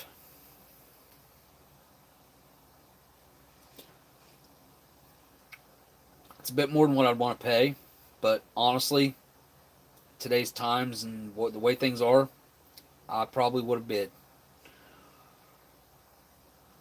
Because the inner box is still sealed. Made by the Patent Food Company, I believe. The Patent Food Products. The outer box, not really in good shape, but I mean it's not horrible. That whole end right here is about ready to come off. It's got a rip all the way down through it right there, and then a diagonal right there, and it's just hanging on by a thread. It's getting ready to come off. I think you can see it. Well, there you can see the rip really good. Right there. Rip goes all the way up through. It's got a really bad stain on it. Whatever I get, I've got to get a K ration to do a K ration review for my grandpa. Like, I've been wanting to do this ever since I started doing this stuff. Like, that's been my goal, and I still don't have it. I have some World War II stuff, but I don't have a K ration, and that's kind of what I really wanted to do. I mean, I did a K ration, the most edible stuff at that point in time. It was the most edible items in one grouping that anybody had ever seen, and that's probably been 4 years ago, 5 years ago. Been a long time ago. Got a couple of things from Steve. I had like 4 or 5 items that were perfect. But yeah, that sucks. I forgot about that. Till you guys saw me remember, like, oh, dang it, right now. And so there's another one for sale in there right now. It's got the whole freaking flap ripped off on the end. They want $325 for it. That's a buy it now price. All that box is in bad shape. It's way worse than I thought. The whole back of it's ripped off right here. Just a little flap hanging down there. The whole end is gone. It's gone. Oh, yeah. Never mind. Look, that looks extremely suspect. I think this is fake. I think the outer box is real, but I do not think this is real. I've never seen an inner box K ration look like that. If you can see those flaps like that. If this is real, it's one I've never seen one like it. This thing, I think it has a bug hole in it. Even it does. It's got 2 in it. Right there. See that? That right there is definitely 100% a warble hole. It's got one on the corner too, I think. Right up there. But I think this is an old repro. I'm about 90% sure it is. Anyway, I started to sign off earlier. I'm going to do that now. Thank you guys for hanging out with me for so long. And it was a fun night. I enjoyed going through that case. And I saved those P38s because I'm going to give those away. They're probably going to go to somebody on Patreon. I could give away some B units and stuff out of this, but I'm kind of afraid to give away old food like this in the case that someone might eat it, and then it's my fault if they get sick or something, you know what I mean? I guess I could put a disclaimer in the box. For display only. Do not eat. Covers my rear end. Right? Would it? I don't know if it would or not. Probably. Yeah, I think so. Good intentions. They don't go far. Anyway, guys, thank you guys for hanging out. This was a fun night. I enjoyed going through all this stuff. I enjoyed the Marlboro. I enjoyed eating everything that I got to eat. Getting to try MCI cheese spread. How many people can say that they've actually tried MCI cheese spread? I'm not saying it was good, but I got to try it. Not in its original form, but I got to try it. I think the caraway flavoring oil was just rancid as I'll get out. Still, fun stuff. Hope to see you guys tomorrow. If Sean's having a live stream, I don't know if he mentioned whether he was or not. I didn't see it if he did. And check that link out that I put in the chat. And next week, we'll be doing a brand new, fresh IMP that Bourbon Street Joe sent. Almost hate to open that thing up on a live stream. It like deserves its own review. But that's what he sent it for. So, and some other cool snacks and stuff. I appreciate that. I appreciate the box. I appreciate everybody who's been kind enough to send in a super chat tonight. Dan on his drive across Australia, part of Australia. And CT, I remember CT come in there with the big super chat. You guys go check out his channel if you haven't done that already. And I will definitely see y'all next Saturday. That's the plan anyway, unless something comes up in between now and then. I do plan on trying to make some moves here soon. I've got plans. So let's see what happens with that. I'm finally going to be able to make some moves. Like it's finally. So, all right. I guess I want to say huge thanks to my patrons. I never go over there, but thank you guys for being patrons. I've saved up all that money over there for a good reason. I'm either going to. I got two things that possibilities, ideas that I've come up with to do with that. I'm getting ready to go over there. I'm going to be giving back to my patrons. So seriously, don't worry about it. No. Yeah, I just appreciate you hanging out in the chat and watching. Like, that's not required, but it's appreciated. So I just want to say thanks to everybody who did, who does do things that I don't ask them to do. They're too kind and generous with their time and money. And thank you guys for spending your time with me. So don't ever worry about anything like that, ever. Like, that's not what this is about at all. It's about the community. It's about the people. It's about the conversation. If you need a shoulder or someone to talk to, you're probably going to be able to find them right here in this chat, right here in this community. I don't talk about that much, but it's a strong community. It's something that you can lean on and rely on. They're really good people, reliable people, that are worth your time. So, all right, guys. I guess all I got left to do now is say thank you guys for watching and hanging out to the end, and I'll see y'all on the next live stream. Later.